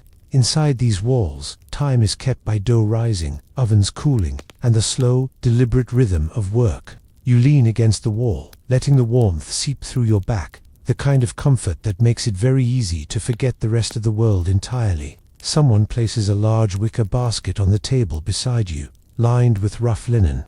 Loaves from the earlier batch are stacked inside, their crusts still whispering as they settle. The younger apprentices begin to tie off the basket covers with practiced loops, the knots designed to be undone quickly in the morning rush. The major fact here: deliveries to certain clients' markets and wealthier households were made before sunrise, sometimes by the apprentices themselves. For the rest of the city, customers collected bread directly from the bakery counters the moment they opened at dawn. The obscure tidbit: some Parisian bakers were known to add a tiny mark or decorative slash to a favored customer's loaf, something small enough to go unnoticed by others. It wasn't much, a single extra flick of the blade, but for those who recognized it, it was a quiet sign of friendship. Historians still debate whether these markings were an old holdover from medieval Bakers' Guild customs, or if they were simply personal quirks of individual shops. The baskets are hefted onto shoulders, the linen covers fluttering briefly as they pass through the side door and into the misty dark. You imagine the apprentices weaving through silent streets, the faint glow of bread-warmed cloth against their necks, their breath clouding the cold air. Inside, the remaining bakers begin their second round of kneading. Dough slaps softly onto the table, folding and stretching under strong, unhurried hands. The air feels thicker now, as though the night itself has leaned in closer, curious to watch. Somewhere above, a shutter creaks open and then shut against someone in the apartments overhead, turning in their sleep. But down here, the day rolls on in its own nocturnal tempo. A world where night is not a pause between days, but the truest part of the work. The second round of dough rests in great cloth-lined baskets, each mound swelling slowly like the breathing of a sleeper. The bakers move more quietly now, as though the room itself has grown still in anticipation. You run your hand along the edge of the wooden table. The grain is smooth from years of flour and water and heat, its surface holding a warmth that doesn't come from the ovens. The major fact here: bakers in 18th century Paris often worked in near silence during these resting periods, partly from habit and partly from practicality. Noise wasn't thought to disturb the dough itself, but the calm helped maintain focus when the nights were long and the work repetitive. The obscure tidbit: one shop in the Mairie district was rumored to enforce a quiet hour after 3 a.m., during which bakers communicated entirely with gestures. A careless clang of a pan or an accidental sneeze could earn a good-natured fine, paid in extra cleaning duty, or, more cruelly, the removal of your place in line for the first loaf of the morning. Historians still debate whether this was a genuine tradition or simply a story told to amuse customers waiting in the queue. Henry passes you a small piece of dough to feel its surface taut yet springy, faintly warm from the yeast's slow work. You press your finger in and watch it rise back up, a little slower than you expect, as though it's enjoying the attention. Outside, the mist has thickened. The faint sound of hooves on cobblestone passes by, then fades into the maze of streets. The city, it seems, is beginning to stir in places you can't see yet, but here in the bakery, time remains tethered to the rhythm of fermentation and fire. The dough is ready. With a slow, deliberate motion, the bakers lift each mound from its cloth cradle and set it onto the floured table. Knives flash in the low light, scoring patterns into the surface-slanted cuts for baguettes, crochets for round loaves, each mark both functional and decorative. The major fact here: scoring bread wasn't merely aesthetic. These slashes allowed steam to escape during baking, preventing the crust from bursting unpredictably. Each bakery often had its own signature cut, recognizable to regular customers even without a label. The obscure tidbit: some superstitious bakers claimed that if you made the first cut at the wrong angle, the loaf would turn stubborn in the oven, baking unevenly out of spite. Whether or not they truly believed this, no one dared to risk it on a busy morning. Historians still debate whether such beliefs were rooted in actual baking experience or simply an inherited ritual passed down from masters to apprentices. The room comes alive again as the dough is transferred to peels and slid into the waiting heat of the ovens. The smell shifts instantly: flour and yeast giving way to the deep, toasty aroma of crust beginning to form. You stand back, letting the wave of warmth roll over you, and hear the faint hiss as moisture escapes into the hot air. Henry nods toward the baskets by the door, now empty. Soon, those same baskets will return for their second load, and the morning will arrive not with sunlight but with the smell of bread spilling into the streets. You realize that for these bakers, the night is not an interruption, but a world unto itself, a world that will vanish into the daylight, leaving only the evidence of its labor in the hands of those who will never see it made. The heat in the bakery builds as the ovens work through their second round.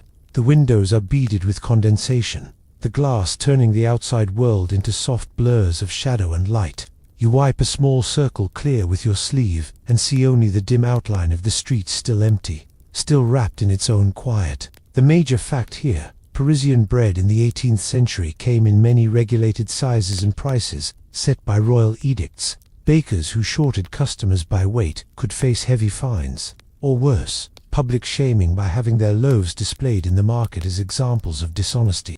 The obscure tidbit: some bakers kept small brass weights, shaped like miniature loaves, on their counters. These weren't just for measuring flour, they were a visual promise to customers that the bread they bought would be exactly what it claimed to be. One popular prank among apprentices was to swap these with slightly lighter copies, only to return the originals before morning sales began. Historians still debate whether these apprentice tricks were tolerated as harmless fun or punished with the full brunt of the master's irritation. Henry pulls a fresh batch from the oven, the crusts now a deep, rich brown. The scent is overwhelming, nutty, earthy, almost sweet. He sets the loaves on wooden racks, where they will sing softly as they cool, each tiny crack and shift a faint reminder that bread is still alive, even after leaving the oven. From the back room comes the sound of baskets returning, the apprentices stepping inside with faces flushed from the cold outside. They stamp their feet, shake off the fog clinging to their coats, and move wordlessly to load the next round for delivery. The night, you realize, is no longer holding still, it's beginning its slow tilt toward morning. The first customer of the day appears well before sunrise. A woman in a heavy shawl steps into the bakery, her cheeks pink from the cold. She greets Henry with the ease of someone who's been making this same visit for years, and he sets aside a loaf for her before she even asks. The major fact here: in this era, many Parisians had arrangements with local bakers for a standing daily loaf. These could be picked up directly or delivered, often paid for in weekly installments. It was a small layer of certainty in a city where bread was both a necessity and a source of anxiety when supplies ran low. The obscure tidbit: in some neighborhoods, children were sent to collect the family's bread before school, a task often rewarded by the baker slipping them a small crust in warm, chewy, and eaten quickly before it could be shared with siblings. Historians still debate whether these gestures were simply kindness or an unspoken form of advertising. Win over the children, and you'd have the family's loyalty for years. The woman tucks the loaf under her arm, thanks Henry, and disappears into the mist. You step outside for a moment, feeling the cool air hit your face after the heavy warmth inside. The city is still mostly dark, but there are signs of life, shapes moving in doorways, a faint glow in the window of a coffee house, the creak of a cart being readied for the day's market. When you step back in, the bakery has shifted again. The third round of loaves is already in the oven, and the counters are beginning to fill with shapes and sizes you haven't yet seen. Small rolls, long batards, the occasional sweet bun tucked into the corner, as if shy about sharing space with the sturdier breads. You realize you've been here for hours without noticing the time pass, lulled into the rhythm of work that never truly stops, only flows from one loaf to the next. The third batch emerges from the oven with a different aroma, lighter, almost floral, as though the bread has been touched by the faintest trace of sweetness. Henry explains these are pained, a household bread often made with a mix of wheat and a bit of rye or barley, depending on what was available. The major fact here: while the Parisian elite preferred pure white wheat bread, working-class families often ate darker loaves, made from blended flours. These were cheaper, kept longer, and carried a heartier flavor, though at the time, that was considered less fashionable than the pristine pale loaves of the wealthy. The obscure tidbit: some bakers saved the last scrapings of flour from the bottom of the bin to make these mixed loaves, calling them breads of the sweep. It was a thrifty practice, but also a point of pride to waste nothing in a trade where ingredients were precious. Historians still debate whether the bread of the sweep was a term of affection among bakers or a quiet admission that such loaves were the least refined in the shop. The apprentices move quickly now, sliding racks toward the front of the bakery as the scent of fresh bread begins to seep into the street. The condensation on the window clears in streaks as the warmer air from outside begins to mix with the heat from the ovens.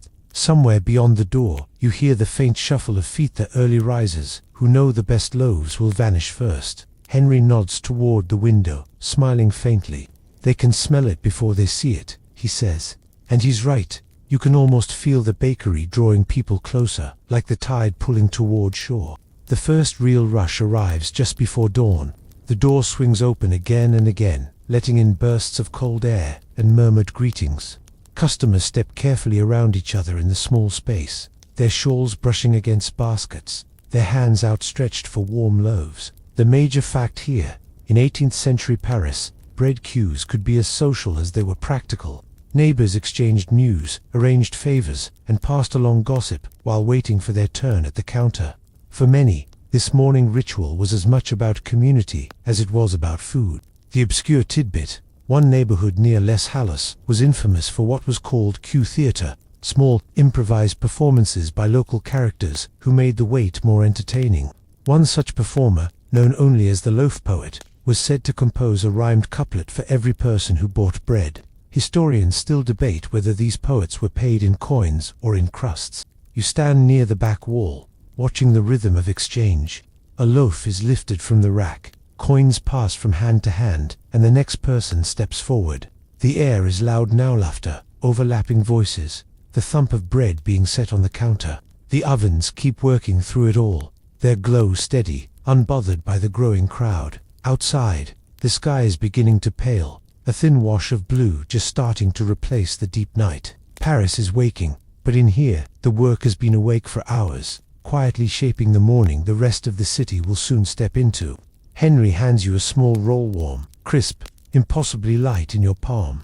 "For the walk home," he says, "but you're not quite ready to leave yet." The bakery is at full hum now, every surface covered with baskets, cooling racks, or busy hands. The smell is so layered you can't tell where one loaf ends and another begins. There's the nutty depth of dark bread, the faint honeyed note of a brioche, and that ever-present yeasty warmth that clings to your clothes. The major fact here: 18th century Parisian bakers often employed a mix of family members, apprentices, and hired hands. Apprentices lived in cramped quarters above or behind the bakery, sleeping in shifts, so someone was always available for night work.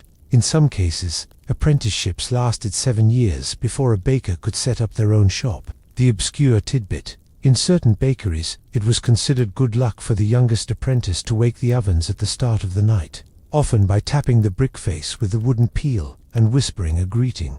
If the bread baked well that night, the apprentice would claim credit, whether or not anyone else believed them. Historians still debate whether this ritual was truly for luck or simply a gentle way of making the youngest feel part of the team during the long, exhausting hours. Henry's movements never slow. He calls out short instructions, checks the crust on a batch in the oven, wipes his hands, and greets customers without breaking stride. It's a rhythm built over decades, each motion as natural to him as breathing. Through the window, the street is no longer empty. The sky outside has softened to a pale gray, and the faint clop of hooves tells you the market carts are making their rounds. The bakery door swings constantly now, each opening pulling a thread of warm air into the cool street. As the crowd begins to thin, a different sort of customer appears: deliverymen from hotel porters and servants sent from wealthier households. They move quickly, their purchases often larger: whole baskets of loaves, trays of rolls, sometimes the rare sweetbread wrapped carefully for transport. The major fact here: many in 18th century Paris didn't bake their own bread. Instead, they relied on nearby bakeries for fresh deliveries every morning, sometimes even twice a day. The quality of the bread could make or break a cafe's reputation. The obscure tidbit: one popular cafe near the Palais Royal was said to have a secret arrangement with its baker for extra crusty loaves, achieved by keeping them in the oven just a few minutes longer. The cafe boasted that its bread cracked louder than the gossip inside. Historians still debate whether the cafe truly had such an arrangement, or if it was simply clever marketing. Henry greets each deliveryman with a nod and a short exchange, sometimes about the bread, sometimes about last night's weather, sometimes just a shared look that says they've both been awake far too long. The baskets go out as quickly as they're filled, disappearing into the waking streets. By now, the ovens have cooled slightly, their glow softer, their heat less pressing. The bakers begin to sweep flour from the tables, stacking empty baskets for the next night. There's a strange quiet settling in, a sense that the most important work has already passed. Even as the city outside is only just beginning its day, you realize the bakery's night is coming to its end, not with a single moment, but with a gradual letting go, like the tide easing back from the shore. The last loaves of the morning are smaller rolls, twists, and the occasional decorative bread, shaped like a braid or a knot. These are set at the front for passers-by, the kind of purchase someone might make on a whim while on their way to market. The room smells faintly sweeter now. A batch of milk bread has just emerged from the oven, its crust pale and soft compared to the sturdy golden rounds from earlier. The major fact here: specialty breads like milk bread or brioche were considered luxuries in 18th century Paris, often reserved for feast days or wealthier customers. They required richer ingredients: milk, eggs, and butter that were more expensive than flour alone. The obscure tidbit: in some neighborhoods, it was tradition for children to receive a small, sweet roll on their name day, paid for by a godparent or a close neighbor. If the baker was in a generous mood, he might add an extra sprinkle of sugar to the crust. Historians still debate whether these treats were purely a matter of generosity, or if bakers saw them as a subtle way to cultivate future customers with fond memories. Henry places the last tray on the counter and leans his paddle against the wall. His face is lined with fatigue, but there's also that quiet satisfaction you've seen in every baker. Here's a sense that they've fed the city before the city even woke. Through the window, sunlight is finally making its way down the narrow street, painting the cobblestones with slanted gold.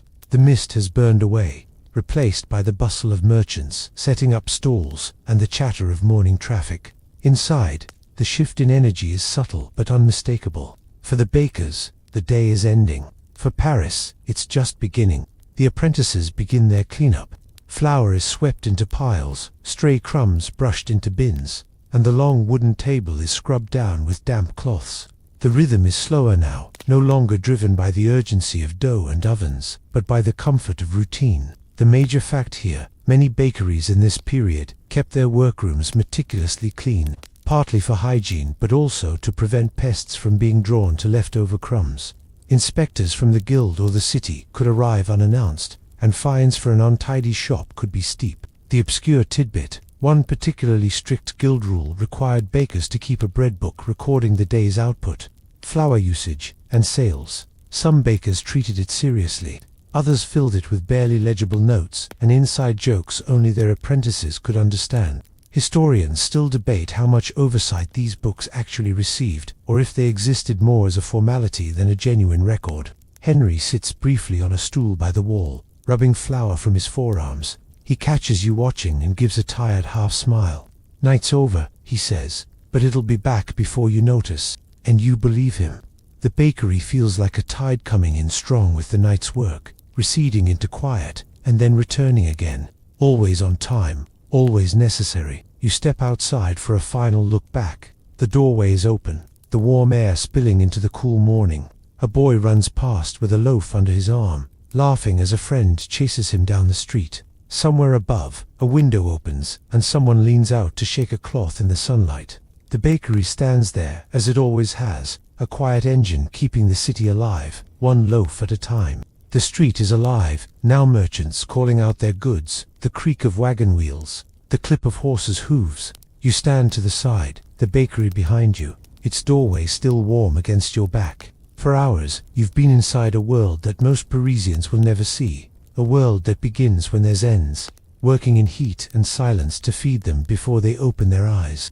The major fact here: by the late 18th century, Paris counted hundreds of bakeries, each one bound by strict guild rules about prices, weights, and operating hours. These rules ensured bread remained affordable, but they also meant bakers lived in a cycle that allowed little rest. Many families passed the trade down through generations, their names tied to the same streets for decades. The obscure tidbit: one small bakery in the Faubourg Saint-Antoine kept a carved wooden rooster above its door, painted fresh each spring. It was said to watch over the bakers through the night and greet the city in the morning. If the rooster's beak chipped, they claimed, the bread would turn out lopsided for a week. Historians still debate whether this belief was a serious superstition or just a good story told to amuse customers. Henry emerges to stand beside you for a moment, rubbing his hands together in the morning light. He doesn't say much, just gives a short nod toward the street, where a woman passes with a basket and a fresh loaf peeking out from under a cloth. His eyes follow her for a moment before he turns back inside, ready to finish the cleanup, ready to sleep. The door swings shut behind him, leaving you in the daylight, the smell of warm bread fading into the noise of the waking city. It's late afternoon in a land where the air holds its breath between the heat of the day and the coolness of the night. The sky is a pale gold, the kind that makes even the dust seem to shimmer. You stand at the edge of a village in the old kingdom of the Mandan centuries ago, in a part of West Africa where the rivers curve like slow handwriting across the land. Somewhere nearby, a drum is speaking, not just playing speaking. The rhythm carries across the fields and through the trees, a sound older than the very road beneath your feet. You probably won't make it through this day. That's not a threat, just a gentle prediction, because if the steady heartbeat of that drum doesn't lull you into a nap, the smell of cooking millet and the lazy sway of the baobab trees will. Before we wander too far into the past, take a moment to like and subscribe, not because it helps the algorithm, which, here, would be a mysterious old man who knows everyone's business, but because it lets me keep telling you these quiet stories. And while you're here, let me know in the comments where you're listening from, and what time it is there. I like imagining this same drumbeat reaching across oceans and ticking clocks. Now, let's ease into tonight's journey. The drum speaks again, deep, resonant, deliberate. It's a talking drum, an instrument shaped like an hourglass, with chords along its sides that the drummer squeezes to change its pitch. In this kingdom, these drums are not just for music, they're the messengers of the land. The major fact here, in several West African kingdoms, skilled drummers could imitate the tonal patterns of local languages, allowing them to send long, detailed messages across distances. It was a system so efficient that news could travel faster than a horseman. The obscure tidbit. In some villages, there was an unspoken drumming etiquette. You never sent bad news after sundown. People believed the night was for rest, and grief should wait for daylight. Historians still debate whether this was a universally followed custom or just a poetic flourish in later accounts. The drummer's hands move in practiced arcs, the sound rising and falling in a pattern you can almost mistake for speech. Villagers glance up, listening. A few nod, already understanding the message without a word being spoken. You follow the sound toward the center of the village, where the air feels a little cooler, as though the trees themselves are leaning in to hear. The drummer sits cross-legged beneath a neem tree, his instrument resting lightly against his knee. His eyes are half closed, as though the act of drumming requires more listening than speaking. Children sit nearby, tapping the ground with sticks, trying to follow along. The rhythm swells, then softens, like waves that know exactly when to stop touching the shore. The major fact here: the drummers in kingdoms like Mandan, Ashanti, and Yoruba lands often held an official role. Some were members of the royal court, tasked with transmitting the king's messages across the countryside. They were respected figures, with training that began in childhood and continued for life. The obscure tidbit: in some regions, a message announcing a wedding would be accompanied by a flourish of dancing rhythms, a playful addition, meant to make listeners smile before the details even arrived. It's the 14th century equivalent of adding a confetti emoji to a text. Historians still debate how much freedom these drummers had to embellish messages, or whether the flourishes were carefully regulated by tradition. You watch as the drummer finishes his piece, the final beats fading into the hum of late afternoon. A man in a patterned robe appears from the edge of the square, nods in acknowledgement, and disappears down a sandy path. The message has been received. The children scatter, but you linger, feeling the quiet settle back over the village. Somewhere in the distance, another drum answers, its voice smaller, thinner, but still clear. The air between the two instruments feels charged, like a taut thread stretched across the landscape. The drummer glances at you and smiles. "News," he says, in a voice as calm as still water. It travels faster when it dances. You believe him, and you also suspect we're just getting started.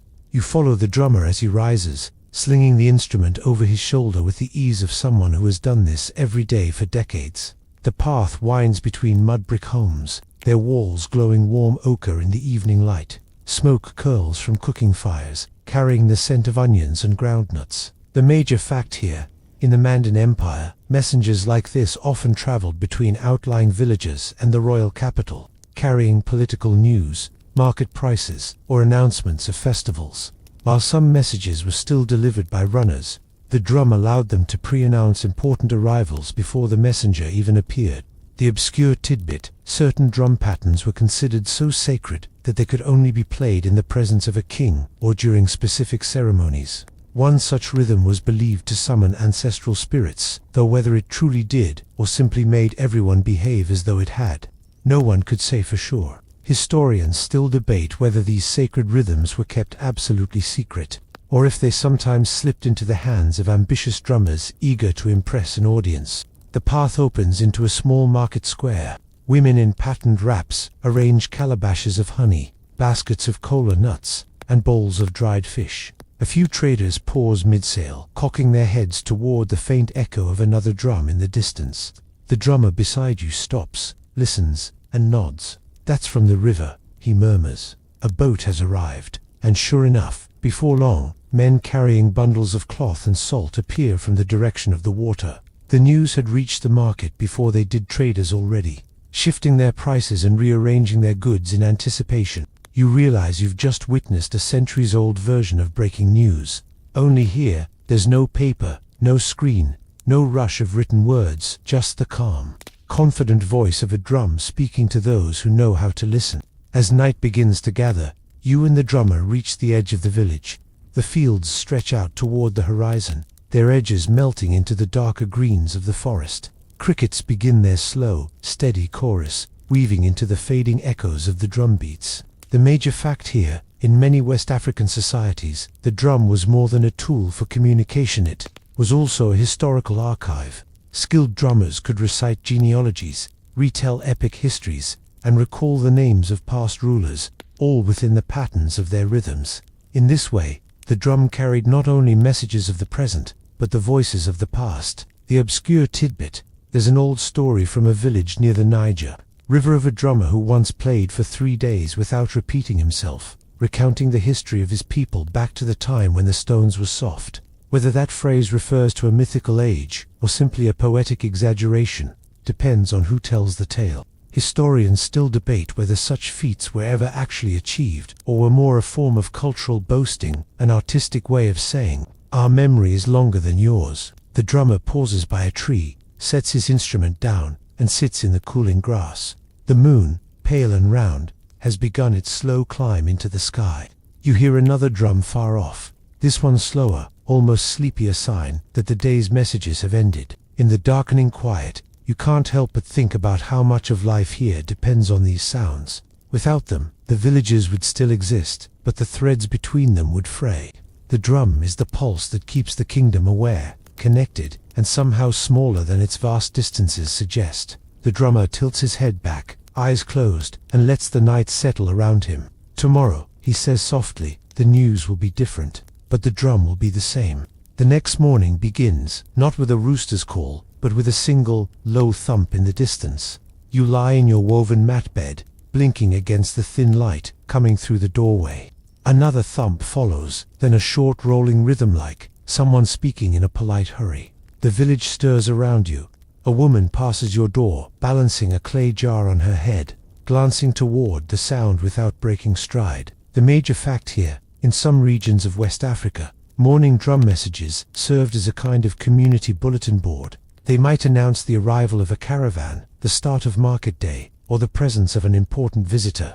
On quieter days, they simply reminded people of the date in the lunar calendar, aligning village activities with the rhythm of planting and harvest. The obscure tidbit: there were even weather drums, short, coded patterns used to share news about incoming rain or sudden Harmattan winds. Some drummers claimed they could warn the clouds as easily as they could warn people. Historians still debate whether this claim was rooted in meteorological skill or pure poetic bravado. Outside, the early light paints the dust in shades of rose and gold. You follow the sound to the center of the village, where the same drummer from yesterday is at work, his hands moving with the unhurried confidence of someone who knows time will wait for him. Today's message is short. The king's riders will arrive, he tells you between beats, and the people must prepare food and shade. You notice no one seems surprised. They've likely heard this pattern since they were children. The notes settling into memory like a familiar road. By the time the message finishes, the village has already begun to change. Mats are unrolled beneath the largest trees. Women gather baskets of yams, and young boys are sent to fetch extra water from the well. The news, it seems, is not just delivered, it's lived. The riders arrive just after midday, the heat shimmering above the packed earth road. They are dressed in loose, dust-colored robes, the cloth fluttering slightly as their horses slow near the village. The drummer has been waiting, seated beneath the same neem tree as before. He plays a short greeting rhythm as they approach a ceremonial welcome that is as much about tradition as it is about hospitality. The major fact here: royal messengers in the Mandan Empire traveled in pairs or small groups, often with a drummer to announce their approach to villagers. This not only sped up their work, but also ensured that the king's messages were heard in the correct tone and form. Avoiding misunderstandings, the obscure tidbit: some of these messengers carried small gourds filled with pebbles, shaking them as they rode into a village. This sound was meant to attract attention from those who might miss the drum's deeper tones, especially in areas where the wind carried sound away. Historians still debate whether the gourd rattling was an old custom that persisted into later times or a practical invention of a single clever courier. The riders dismount, their horses drinking deeply from buckets drawn from the well. The drummer leans his instrument against the tree and joins them, speaking quietly.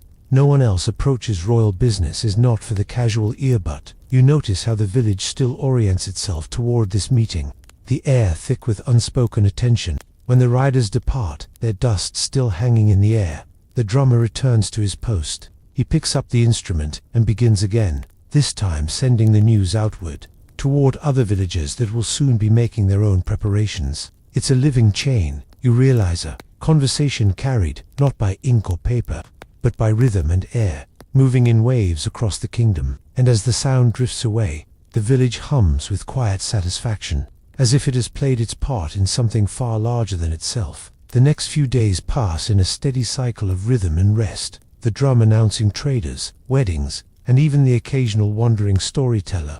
By now, you've started to notice how each message has a different personality.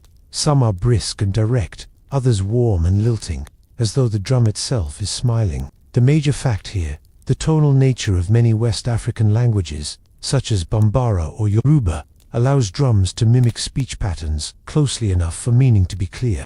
Drummers stretched and released the chords along the drum's sides to raise or lower pitch, effectively speaking syllables through sound. The obscure tidbit: in some villages, children learned to recognize their parents' names when spoken on the drum before they could read or write. A mischievous drummer could even call out a child's name in rhythm to summon them for chores, long before an actual voice reached them. Historians still debate how standardized these drum languages were. Were they universally understood across regions, or did each community have its own dialect of beats? One afternoon, you hear a slow, deliberate rhythm unlike any you've heard before. Villagers pause mid-step, tilting their heads toward the sound. The drummer sits in his usual place, but his eyes are distant, his hands steady. It is a condolence message. Someone murmurs beside you. A chief in the next village has gone to the ancestors. The pattern is low and measured, the musical equivalent of bowed heads. You remember what you heard earlier: bad news is rarely sent after dark, and realize the care taken even in grief. The drum speaks, but never without considering how the words will land. When the final beat falls away, the village is quiet. Then, as if on cue, people return to their work, slower now, but with the gentle certainty that the message has been heard and honored. One morning, the drummer invites you to walk with him to a neighboring settlement. The path winds through tall grass that whispers against your legs, then dips into a shaded grove where the air smells faintly of shea and damp earth. Every so often, he pauses to strike a quick sequence of beats on the drum slung over his shoulder. Travelers signal, announcing friendly passage. The major fact here: long before written treaties, drum messages sometimes served as non-verbal passports, letting nearby communities know that travelers approached with peaceful intentions. A specific rhythm could mean ally just as clearly as a spoken word. The obscure tidbit: there are accounts of drummers deliberately slowing their passport rhythms to stretch out a journey, allowing them extra time to gather stories, meet people, or according to one persistent rumor court admirers along the way. Historians still debate whether this was a charming quirk of certain individuals or a widely tolerated custom. The grove opens into another village, smaller than the one you left, but bustling all the same. Women pound grain in tall mortar, the rhythmic thump answering faintly to the beats of your companion's drum. The chief greets you warmly, and the drummer exchanges a short series of beats with another man carrying a similar instrument. You recognize the tone. It's not a formal message, but more like two friends sharing a quick joke in a language only they speak. You linger there through the heat of the day, sipping cool water from a calabash while the drummers trade stories. Some are in words, some in beats, some in the quiet gestures of old companions. When it's time to leave, your companion plays the farewell rhythm lighter, almost playful. You realize it's the same pattern you heard days ago when announcing a wedding, and you wonder if, in the language of drums, joy is always a little bit the same. By now, you've begun to hear the land itself in the drum beats, the way the sound changes over the open savanna, or how it softens when it moves through dense forest. Walking back toward your village, the air feels heavier with the scent of coming rain. Clouds gather at the horizon, their edges blurring into the pale blue. The major fact here: talking drums could carry messages as far as 7 miles in open terrain, especially during the dry season when the air was clear. In wetter months, drummers adjusted their rhythms, adding more repetition to ensure the message survived the dampened acoustics of heavy air. The obscure tidbit: some drummers swore they could predict a rainstorm just by how tired the drum sounded, claiming the humidity changed the skin's tension enough to give the instrument a sleepy voice. Historians still debate whether this was a legitimate acoustic observation or simply a poetic superstition passed between generations. You and the drummer stop by a tree as the first drops begin to fall, fat and slow. He turns the drum on its side and covers it with a length of cloth, patting it gently as if tucking in a child. "It will sleep until the rain passes," he says, settling onto the roots. The sound of the rain becomes its own kind of rhythm, irregular but steady. Villagers hurry past with baskets balanced under wide leaves, children laughing as they splash through forming puddles. For a while, no message is passed. There is only the shared understanding that rain itself is a kind of news, one everyone receives at the same time. The rain clears by late afternoon, leaving the air washed and sharp with the scent of wet earth. The drum is uncovered, its skin tightened slightly to restore its bright voice. Soon, the beats begin again, this time quick and light, the kind of pattern that makes heads turn in curiosity. The major fact here: drum messages were not only practical, but could also carry riddles, songs, and proverbs. A skilled drummer could weave familiar sayings into a public announcement, entertaining the audience while delivering essential information. The obscure tidbit: one popular proverb that drummers enjoyed speaking was, "The kola nut does not speak, but it tells much to the mouth."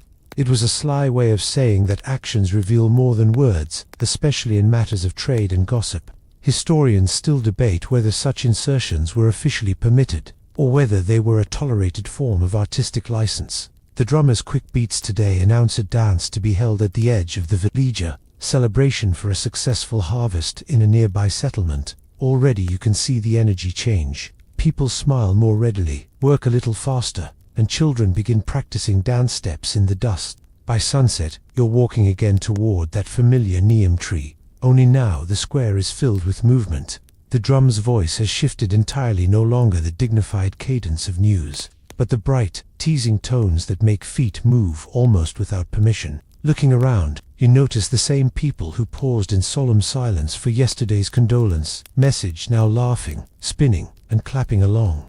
And you realize, the drum doesn't just carry the kingdom's news, it carries its moods. It's both the paper and the poetry of this place, holding joy and sorrow in the same stretched skin. The night deepens, and the dance circle glows in the firelight. Sparks drift upward into the dark, disappearing among the stars. The drummer is at the center of it all, his hands moving so quickly they blur. But unlike the formal messages you've grown used to, this is pure improvisation, call and response between drum, dancers, and the crowd. The major fact here: many court drummers in West African kingdoms were also skilled in entertainment rhythms, shifting seamlessly between official duties and community gatherings. This dual role helped maintain their status and kept the art of drumming vibrant outside strictly political contexts. The obscure tidbit: in some villages, drummers at dances would tease certain dancers by weaving their names or nicknames into the rhythm, challenging them to respond with bolder steps. It was a playful form of public encouragement or gentle embarrassment, depending on how you looked at it. Historians still debate whether this teasing was always light-hearted, or if it sometimes carried sharper social commentary. As the hours pass, you find yourself drawn into the rhythm. Even without understanding every beat's meaning, you can feel the way the sound carries you along, like a river that decides your direction for you. At one point, the drummer flashes you a grin, then adds a sequence you recognize your own name, shaped into sound. The crowd cheers, expecting you to answer. You manage an awkward shuffle that earns laughter, but not ridicule. Here, even the clumsiest response is honored for its spirit. When the music finally slows, the air is thick with heat and contentment. The drummer rests the instrument across his knees, breathing steadily as the fire burns lower. Around you, the village is settling in, the night's joy folding itself into memory. The next morning, you wake to a softer, slower beat drifting in through the open door. It's not urgent, more like a gentle stretching before the day begins. Villagers move quietly, carrying baskets and jars toward the market. The major fact here: drum messages often acted as timekeepers for communities without mechanical clocks. Certain rhythms marked the start of market hours, the midday pause for rest, or the evening curfew in walled towns. The obscure tidbit: some drummers had a signature opening beat for their morning announcements, recognizable enough that people could identify the player without seeing them, much like knowing a singer by the first note of their voice. Historians still debate whether these personal touches were encouraged by tradition or tolerated as harmless quirks. You step outside and see the drummer leaning against the neem tree, greeting passers-by with a nod between beats. Today's message reminds traders that a royal caravan will pass through in 2 days, bringing goods from far-off towns. Already, you see a flicker of anticipation in the market prices adjusted. Fabrics displayed more prominently, the sweet smell of honey wine brewing in shaded courtyards. The drummer sets down the instrument briefly to sip from a gourd of cool water. The road is long, he says, but the drum makes it shorter. You think back to the wedding message, the condolence rhythm, the playful teasing at the dance, and realize he's right. The drum doesn't just shorten distances, it stitches, lives together, beat by beat, until the kingdom feels less like a map and more like a shared song. 2 days later, the air hums with expectation. Traders have set up their stalls early, bright fabrics fluttering in the light morning breeze. The smell of spiced millet porridge drifts lazily between the stalls. And then there it is, the deep, rolling beat that signals the caravan is approaching. The sound is measured, but heavy, a pace you could walk to without rushing. The major fact here: caravans in West African kingdoms often followed well-established trade routes, linking inland markets with coastal ports or desert towns. The Mandan and neighboring states were part of a vast network that moved not just gold and salt, but textiles, cola nuts, and ideas. The obscure tidbit: sometimes caravan leaders would request that the drum include a traveling song along with the arrival announcement, part greeting, part advertisement, a rhythmic flourish to make their goods seem more enticing. Historians still debate whether this practice had any measurable effect on sales, or if it was simply a matter of pride. The caravan appears like a shifting line on the horizon first, the heads of camels and donkeys, then riders in long robes, their faces shaded by wide-brimmed hats. The drummer's rhythm slows as they draw near, signaling that the welcome is now formal. People gather in a loose semicircle, applauding as the animals are led in and the traders dismount. You can see the efficiency in the scene, while greetings are exchanged. Goods are unloaded, deals are struck in quick, murmured tones. The drum's work here is done, but its role in setting the tone and the pace lingers in the way people move. Even in this bustle there's no sense of hurry. The news came first. Now comes the living of it. That evening, after the caravan has moved on, the village feels oddly quiet. Not silent, there's the usual sound of pestles and mortar, the occasional goat bleating, but quiet in a way that makes you notice how much the drum has been part of your everyday. The major fact here: in some towns, the drum was so constant a feature of life that its absence was itself a message, an unspoken signal that something unusual had happened, or that the drummer was away. The obscure tidbit: One legend tells of a village where the drummer fell asleep mid-sish leaning against the trunk of his tree. The pattern broke off abruptly, and the neighboring settlement sent a group of warriors, thinking something terrible had occurred. Instead, they found the drummer snoring peacefully, his hands still resting on the drum. Historians still debate whether this ever actually happened or was simply a joke passed between communities to poke fun at overzealous neighbors. You find the drummer in the quiet square, oiling the skin of his instrument by the light of a small fire. "Tomorrow," he says without looking up, "we will send a message to the mountain villages. It will take all day." You picture the beats traveling out into the hills, bouncing between slopes, leaping across valleys, one sound passing from hand to hand like a torch. It's a chain of trust, a way of holding the kingdom together without ever tying it down. As the fire burns low, you realize that the drum is more than just a messenger. It's the heartbeat you've been hearing all along, even when you thought it was only the wind. Morning comes cool and bright, the kind of light that makes distant hills look closer than they are. The drummer stands ready in the village square, his instruments slung in front of him, chords adjusted tight for a crisp tone. Around you, the air feels expectant, as though even the birds are waiting for the first beat. The major fact here: long-distance drumming to reach mountain or forest villages often required a relay system. One drummer would send a message to the next settlement, where it would be repeated by another, and so on. In skilled hands, the words could travel dozens of miles in a single day. The obscure tidbit: there's an old saying among drummers, a message grows lighter with each hill it crosses. Some say it meant that by the time the news reached the farthest village, it had lost some of its urgency.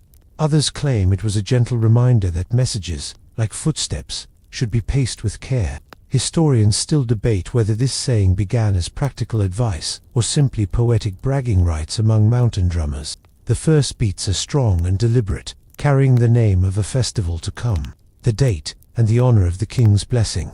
You listen as the pattern repeats, then fades, caught by another drummer somewhere out of sight. Minutes later, you hear the answering rhythm echo faintly from beyond the hills. You spend the day following the sound as it travels. Each village you pass has already begun preparing, clearing spaces, setting out mats, arranging jars of palm wine. The message is alive in the air, its tone shifting slightly with each repetition, but always recognizably like a familiar song sung by many voices. By sunset, the last drum fades into the distance.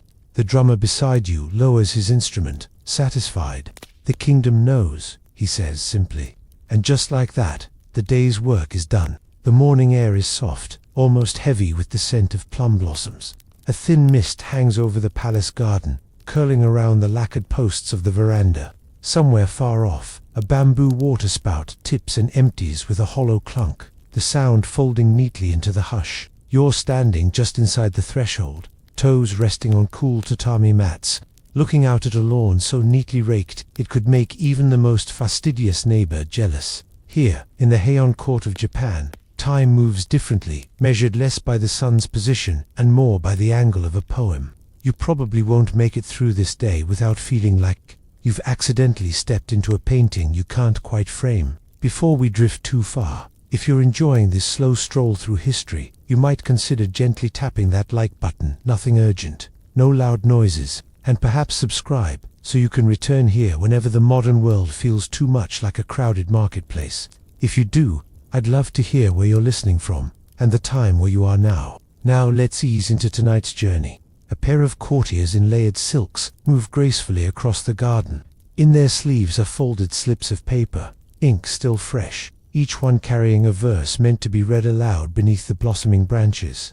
The game is called Hanaweza, Contest of Flowers and Poetry. You choose a blossom, compose a poem inspired by it, and present both together, hoping to charm your audience with taste and wit. Major fact: during the Heian period, 794-1185, such contests were common among the aristocracy, blending the seasonal beauty of flowers with the refined skill of waka poetry.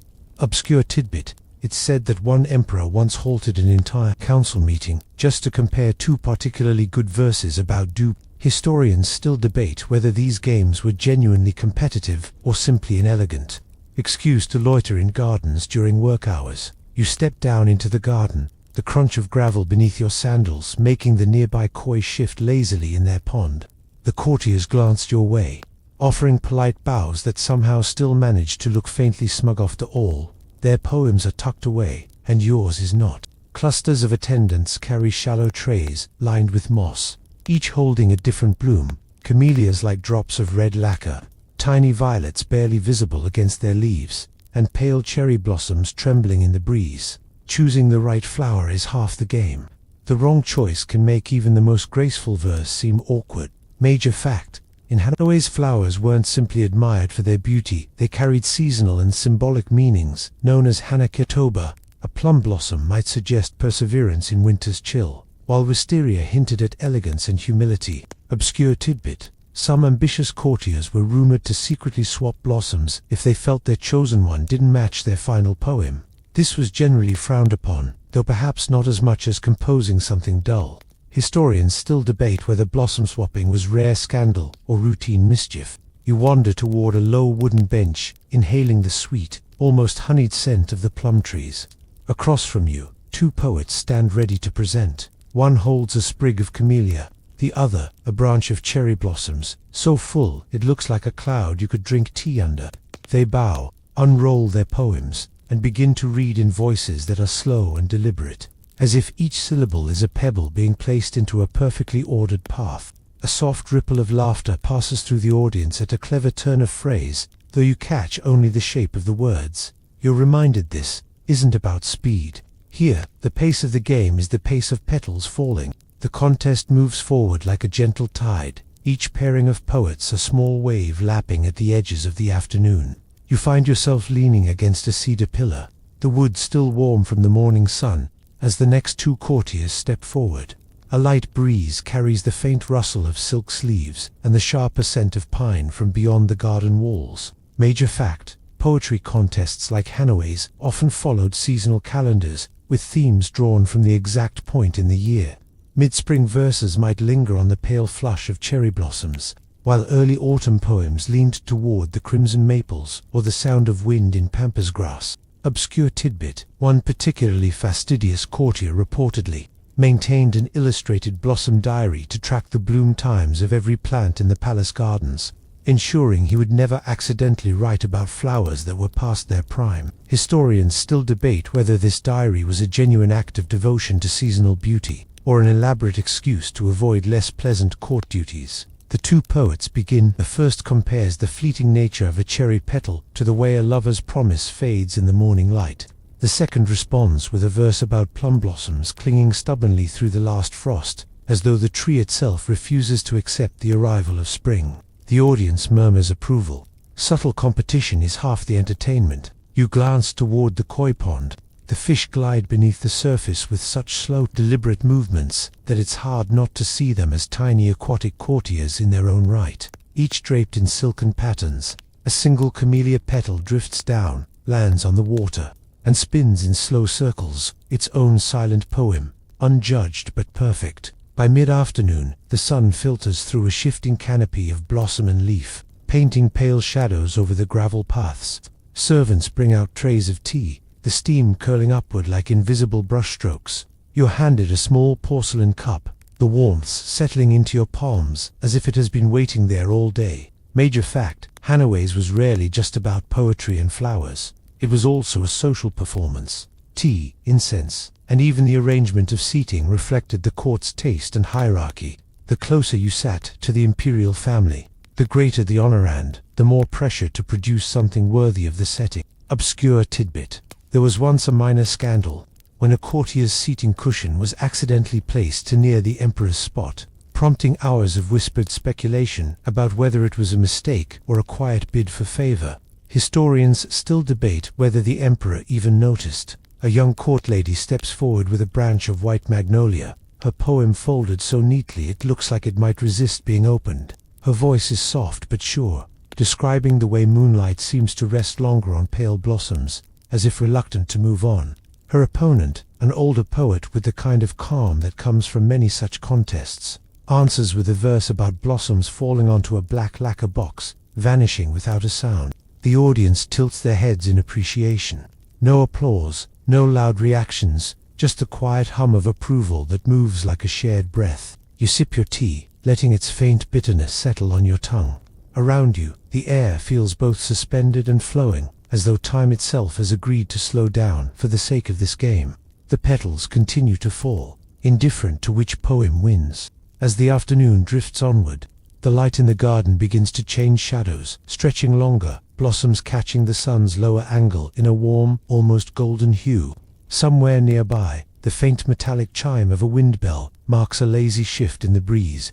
You notice a few poets slipping away toward the shade, perhaps to revise their verses one last time before presenting. Major fact: in the Heian court, poetry was not just art, it was a marker of education, status, and even romantic compatibility. A well-crafted verse could elevate someone's standing, while a clumsy or uninspired poem might linger in people's memories far longer than the writer would like. Obscure tidbit: there's a recorded instance of a marriage proposal being accepted purely on the strength of a 3-line seasonal poem, comparing a plum blossom's resilience to the suitor's steadfast heart. Apparently, the blossom and the heart both held through the next winter. Historians still debate whether that was genuine affection or simply an irresistible line. A new match begins. The first poet steps forward holding an iris, its purple so deep it seems to drink the light. His poem compares the unfolding petals to a secret whispered slowly, each layer revealing something more intimate. His opponent holds a cluster of chrysanthemums and answers with a verse about blossoms that stay long after the season's peak, as if they've politely overstayed their welcome. The crowd responds with small, knowing smiles. Subtle humor is always appreciated. A pair of sparrows darts through the branches overhead, scattering a small flurry of petals onto the gravel.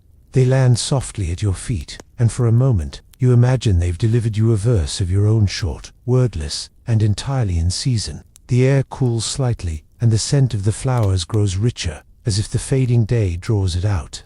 Attendants begin to light small oil lamps along the edges of the veranda, their flames wavering in the breeze like timid participants in the contest. Major fact: some Hanaway's gatherings continued into the evening, with moon viewing and incense contests following the poetry rounds. The combination was thought to sharpen the senses and deepen the appreciation for subtle beauty, though it also conveniently allowed more time for social maneuvering.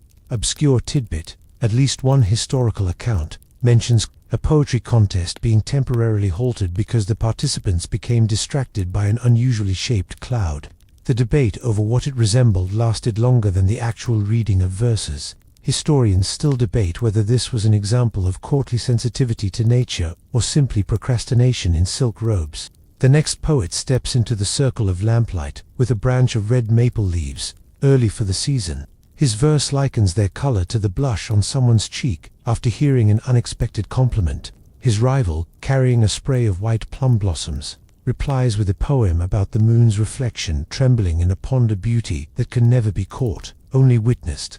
A light murmur moves through the audience, and you feel the shift in the air, the way a particularly well-matched pair of verses seems to leave everyone leaning slightly forward, as if to catch one more syllable. Somewhere beyond the garden walls, a nightingale calls, its notes threading easily into the mood of the evening. You realize the day has slowed to the pace of that bird's song, each moment given just enough time to unfold before the next one arrives. The last streaks of daylight fade into a deep, indigo sky. The garden feels more like a floating world, now lamplight, shimmering on the pond. Silhouettes of pine branches swaying against the pale blur of the moon. You hear the faint clink of porcelain as attendants bring out another round of tea, along with small plates of sweet rice cakes dusted with Major fact: seasonal sweets were often part of Hanaways chosen to harmonize with the flowers in bloom. In spring, they might resemble plum petals. In autumn, tiny chestnut shapes dusted with sugar. Obscure tidbit: there's a story about a courtier who once matched his poem to the desert instead of the assigned flower.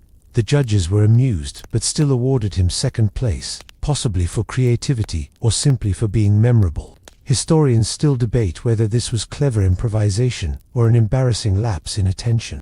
Two poets step into the circle, both visibly younger than the others, ambitious, nervous, perhaps hoping tonight's verses will be noticed by someone with influence. The first holds a branch of wisteria, its blossoms drooping like strings of pale violet bells. Her verse compares them to the sleeves of a kimono trailing behind a lover as they walk away. The second carries a small cluster of mountain azalea, and speaks of the way wild blooms thrive on rocky slopes, where little else will grow. The audience is quiet, considering the poet's bow, step back and melt into the shadows. Somewhere behind you, the koi stir in the pond, their movement just enough to ripple the lamplight's reflection. It feels as though the night itself has taken up the rhythm of the game, slow, deliberate, and impossibly gentle. The matches continue, each one like a stone placed carefully into the day's winding path. A courtier with a sprig of camellia reads a verse about petals falling onto snow, leaving the faintest red stain before melting away. His rival, with a stem of narcissus, answers with a poem that likens its white blossoms to the face of a friend glimpsed in a dream, familiar, yet unreachable. Major fact: Hanaway's was as much about delivery as it was about content. A well-timed pause, a subtle gesture, or the way one's gaze moved between audience and blossom could sway a judge's opinion. Obscure tidbit: some poets were said to practice reading in front of polished bronze mirrors, adjusting the tilt of their head to achieve the most graceful angle and art that modern speech coaches might secretly admire. Historians still debate whether this level of self-awareness enhanced the poems or distracted from them. You notice the judges conferring in low voices, their faces unreadable in the lamplight. The scores are not announced. Reputation is the true prize here, and that can rise or fade in ways far subtler than numbers. From somewhere in the distance, a faint fragrance of incense drifts into the garden, winding between the blossoms. It seems to soften the edges of everything: the stones, the voices, even the moon's reflection in the pond. You take another sip of tea, now lukewarm, but still comforting. The night has grown still enough that you can hear the occasional petal touch the surface of the water, a sound so small you wonder if you imagined it. In a way, that might be the point. This game is as much about noticing the quiet as it is about crafting words to fill it. The garden now feels like a private world suspended in moonlight. Shadows lengthen between the lanterns, and the blossoms themselves seem paler, as if they've drawn some of the light into their petals. A faint coolness creeps into the air, just enough to make the silk layers of the courtier's robes feel welcome rather than ceremonial. Major fact: in the later Heian period, poetry contests like Hanaway's were often accompanied by moon-viewing parties, known as tsukimi, where the appreciation of seasonal beauty extended beyond flowers to the night sky itself. Poets might draw subtle connections between the moon's changing phases and the fleeting life of blossoms. Obscure tidbit: there's a tale of one contest interrupted when a particularly bold rabbit hopped into the garden and began nibbling on a fallen branch of plum blossoms. The poets, unable to compete with such direct interaction with nature, allowed the rabbit to win the round. Historians still debate whether the story is allegorical or just a fondly remembered moment of chaos. Two new poets step forward. One holds a branch of moon-white cherry blossoms, nearly glowing in the dim light. Her poem speaks of petals drifting down like faint snow, catching on the hem of a robe only to slip away again. The other presents a spray of pale pink peonies, comparing their layered blooms to secrets that deepen the longer you hold them. The crowd listens in quiet approval, and even the koi seems still now, resting just beneath the surface of the pond. Somewhere nearby, the bamboo waterspout tips and falls with a soft, familiar clunk, a reminder that even here, time is still moving. As the night deepens, the judges pause the contest to allow a round of incense appreciation. Small braziers passed from hand to hand, each releasing a distinct fragrance meant to be guessed or simply admired. The scent mingles with the cool air, lingering on your sleeves long after the brazier moves on. Major fact: incense appreciation, or kodu, was considered a refined pastime in the Heian court, with its own set of rules and poetic associations. Specific blends were often tied to seasons, famous places, or even particular literary works. Obscure tidbit: some courtiers were said to wear subtle traces of their favorite incense on their robes, not just for fragrance but as a quiet personal signature. This could lead to whispered speculation if someone noticed a change in scent. Had they run out, or was the choice deliberate? Historians still debate whether these scent changes carried coded romantic meanings or were simply the result of seasonal preference. The contest resumes with a pairing that draws the audience's attention: a senior poet known for his mastery of seasonal imagery, and a younger challenger with a growing reputation for clever turns of phrase. The elder presents a sprig of white plum blossom and a verse comparing it to a lone star still visible at dawn.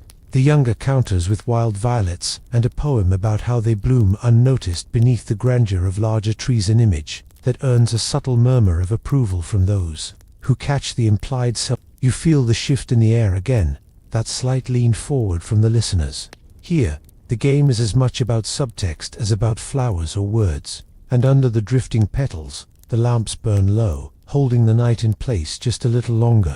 The lamps now cast softer pools of light, their oil nearly spent. The petals overhead seem to float in darkness until a breeze sends them spinning down into view. Conversations have grown quieter, no longer the background murmur of an event, but the hush that comes when people are listening with their whole attention. Major fact, in Hanaway's victory wasn't always about a single best poem. Often, it was the cumulative impression over several rounds, the way a poet's verses resonated with one another and with the evening's unfolding atmosphere. Obscure tidbit: one account tells of a poet who never won a single round officially, but was later invited to multiple high-ranking gatherings, simply because his lines were considered pleasant to remember while walking home.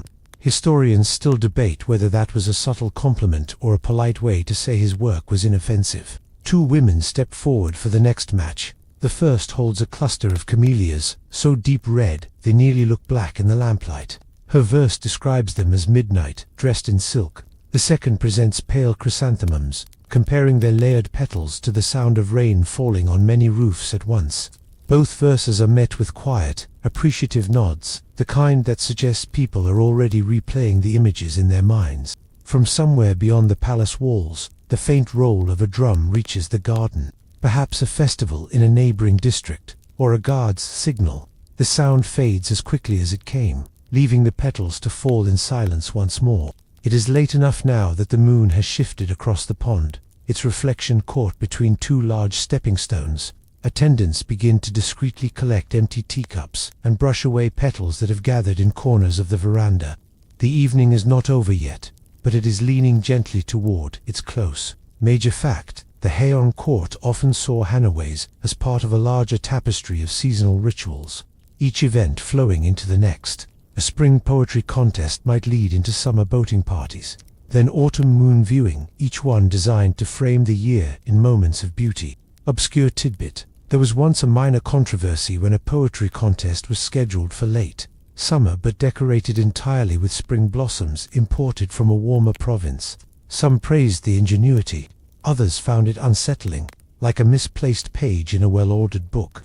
Historians still debate whether the choice was a bold artistic statement or simply vanity. The next poet to present is a courtier in robes patterned with cranes. He holds a sprig of white plum blossom and recites a verse about how blossoms seen in moonlight never quite match the ones remembered in sunlight. His opponent responds with a poem on the same theme, but likens the difference to hearing a familiar melody played on a new instrument, recognizable, yet transformed. The audience seems to like this exchange. The judges murmur together, perhaps noting how one poem folds neatly into the other, like two sleeves meeting at the wrist, and in the stillness afterward, you can feel that the night's rhythm, like the contest itself, is slowly beginning to settle, readying for the quiet that will follow. The night air is cooler now, and the faintest mist begins to rise from the pond. Lantern light glows softly through it, as though the garden has been draped in silk gauze. You shift slightly on the veranda, feeling the smooth grain of the wood beneath your palms, and notice that even the most restless guests have settled into stillness. Major fact: in the Heian period, gardens were carefully designed for viewing from specific angles, often from a veranda or a set path. Every stone, tree, and bloom was placed with both the season and the viewer's gaze in mind, turning the garden into a kind of living scroll painting. Obscure tidbit: some court gardens reportedly included invisible features, plants or stones meant to be glimpsed only in reflections on water, never directly. This was considered an elegant secret for those who knew where to look. Historians still debate whether this was a playful form of exclusivity or simply an artist's quiet indulgence. The poets who step forward now seem entirely unhurried. One carries a single magnolia blossom, creamy white against the darkness of her robe. Her verse speaks of the flower as the moon's companion, each lending the other brightness. The second offers a branch of late-blooming plum, describing how its petals fall so slowly they seem reluctant to leave the air. The verses hang there for a moment after the words end, like ripples that take time to fade. Even the bamboo waterspout seems to wait before it tips, its hollow clunk finally breaking the spell. The judges begin to confer more frequently now, their fans hiding soft discussions. Somewhere in the shadows, an attendant refills an incense brazier, the new fragrance winding its way through the cool air. You catch a note of sandalwood, warm and dry, grounding the sweetness of the blossoms. Major fact, in the most formal contests, the judges might leave their decision unannounced until the following day, allowing the night to end without the sharp edge of victory or loss. This was thought to preserve the mood of shared beauty over competition. Obscure tidbit: there is a record of one contest where the results were never announced at all, leading to decades of speculation. Some suggested the judges simply forgot. Others claimed the evening was too perfect to be interrupted. Historians still debate whether this was an accident or a deliberate gesture. The second-to-last pairing steps forward. The first poet presents a spray of white wisteria, its blooms cascading like a frozen waterfall. Her poem compares them to threads of unspoken thought, hanging between people in silence. Her rival, holding a branch of camellia, responds with a verse about flowers that fall whole, as if they've made up their minds. A few in the audience exchange quiet glances, as though the final lines have brushed against something personal. You realize that, in its way, this game of flowers and poems is also a game of noticing yourself: what stirs, what settles, what lingers after the words are gone. Somewhere above, a petal catches on a drifting current of air, spiraling down so slowly that it seems unwilling to reach the ground. The final match begins under a sky now deep with stars. The moon has drifted higher, pale and watchful, casting its cool light over the garden. A stillness settles in, the kind that arrives when everyone present senses the moment is about to close. Major fact: records suggest that Hanoways at the imperial court could last for hours, but the closing round was often given to the most respected or beloved poets present, as a gesture of honor. Obscure tidbit: one famous contest supposedly ended with both final poets reading verses so moving that the judges declared the night itself the winner. It was a rare tie in a tradition that valued subtle rankings. Historians still debate whether this was poetic sincerity or a clever way to avoid choosing between two influential people. The first poet steps forward with a single cherry blossom in hand, its stem so short it looks almost fragile. Her verse speaks of petals falling before they've fully opened, a beauty glimpsed but never kept. The second offers a branch of early hydrangea, describing the slow way its colors shift over time, like feelings that change without anyone noticing until they're entirely different. The air holds the words for a moment, then releases them into the quiet. A few petals drift down onto the pond, their reflections trembling in the moonlight. No applause comes, no fanfare, only the sense that the night has reached exactly where it was meant to end. The judges bow slightly, their decision unspoken. Attendants begin to gather the trays, the cushions, the remaining flowers. One by one, lanterns are extinguished until the garden is lit only by the moon. The guests rise slowly, their silks whispering against the gravel as they make their way out. You linger for a moment longer, the scent of blossoms and incense clinging to the air, and feel the way the evening's rhythm has seeped into you, soft, measured, and steady. You step into a narrow Victorian street, the kind where the cobblestones seem almost apologetic for existing in heaven, lopsided and clearly responsible for several sprained ankles per year. A light fog drapes itself over the shopfronts, softening the gold lettering on windows and giving everything the look of a painting that someone smudged on purpose. You hear the clop of a distant carriage and the faint hiss of a gas lamp being lit. You probably won't make it through this day, not because of danger, but because of the sheer overwhelming volume of quietly strange details about to unfold. Before we go any further, if you find this gentle ramble through fashion history soothing, you might consider liking this video and subscribing. It lets me keep telling you these oddly comforting stories. And if you'd like, comment below with where you're watching from and what time it is right now. There's something pleasantly grounding about knowing we're sharing this moment across different hours and continents. Now let's ease into tonight's journey. It's the 1850s, and you are standing outside a small but elegant dressmaker's shop in Brighton. The sign swings slightly in the salt breeze, and in the window, you notice something unexpected: an arrangement of hats and bodices, decorated with what appears to be seaweed. Major fact: during the mid-Victorian era, especially in coastal towns, dried and pressed seaweed became a fashionable decorative element. It appeared on hats, bonnets, even embroidered into shawls and parasols. This trend was linked to the broader seaweed craze among Victorians, who were collecting, cataloguing, and framing specimens as both science and art. Obscure tidbit: some particularly ambitious fashion houses commissioned marine milliners, specialists who arranged seaweed patterns so intricate they were said to rival lacework. Historians still debate whether this was an intentional blending of science and fashion, or simply a case of, we have too much seaweed, let's put it on clothes. The bell above the door tinkles as you step inside, and a faint tang of salt lingers in the air. The shop is warm compared to the damp street outside. Bolts of fabric are stacked like pastel cliffs along the walls, and spools of thread glitter under the lamplight. A seamstress looks up from her work table, where she's stitching what appears to be a cascade of green fronds onto the hem of a gown. Major fact: Victorian women's fashion in this period often incorporated natural motifs, flowers, ferns, feathers, and the sudden popularity of seaweed was partly fueled by the rise of seaside leisure travel. Railways made coastal holidays accessible, and the souvenirs people brought back pressed seaweed specimens started creeping into wearable designs. Obscure tidbit: some wealthy women sent servants down to the shore each morning to collect fresh seaweed, insisting that the pieces be of pleasing shape for later pressing or drying. A few even claimed certain species brought good luck, though what kind of luck was never firmly agreed upon. Historians still debate whether this superstition was an authentic folk belief or simply a charming excuse to be picky. The seamstress gestures toward a display mannequin in the corner. It's wearing a bonnet adorned with delicate strips of dried red algae, arranged like ribbons against the straw. The effect is oddly elegant, like autumn leaves viewed through shallow water. Outside, you can hear the gulls calling, the sound mingling with the muffled clip of carriage wheels on the street.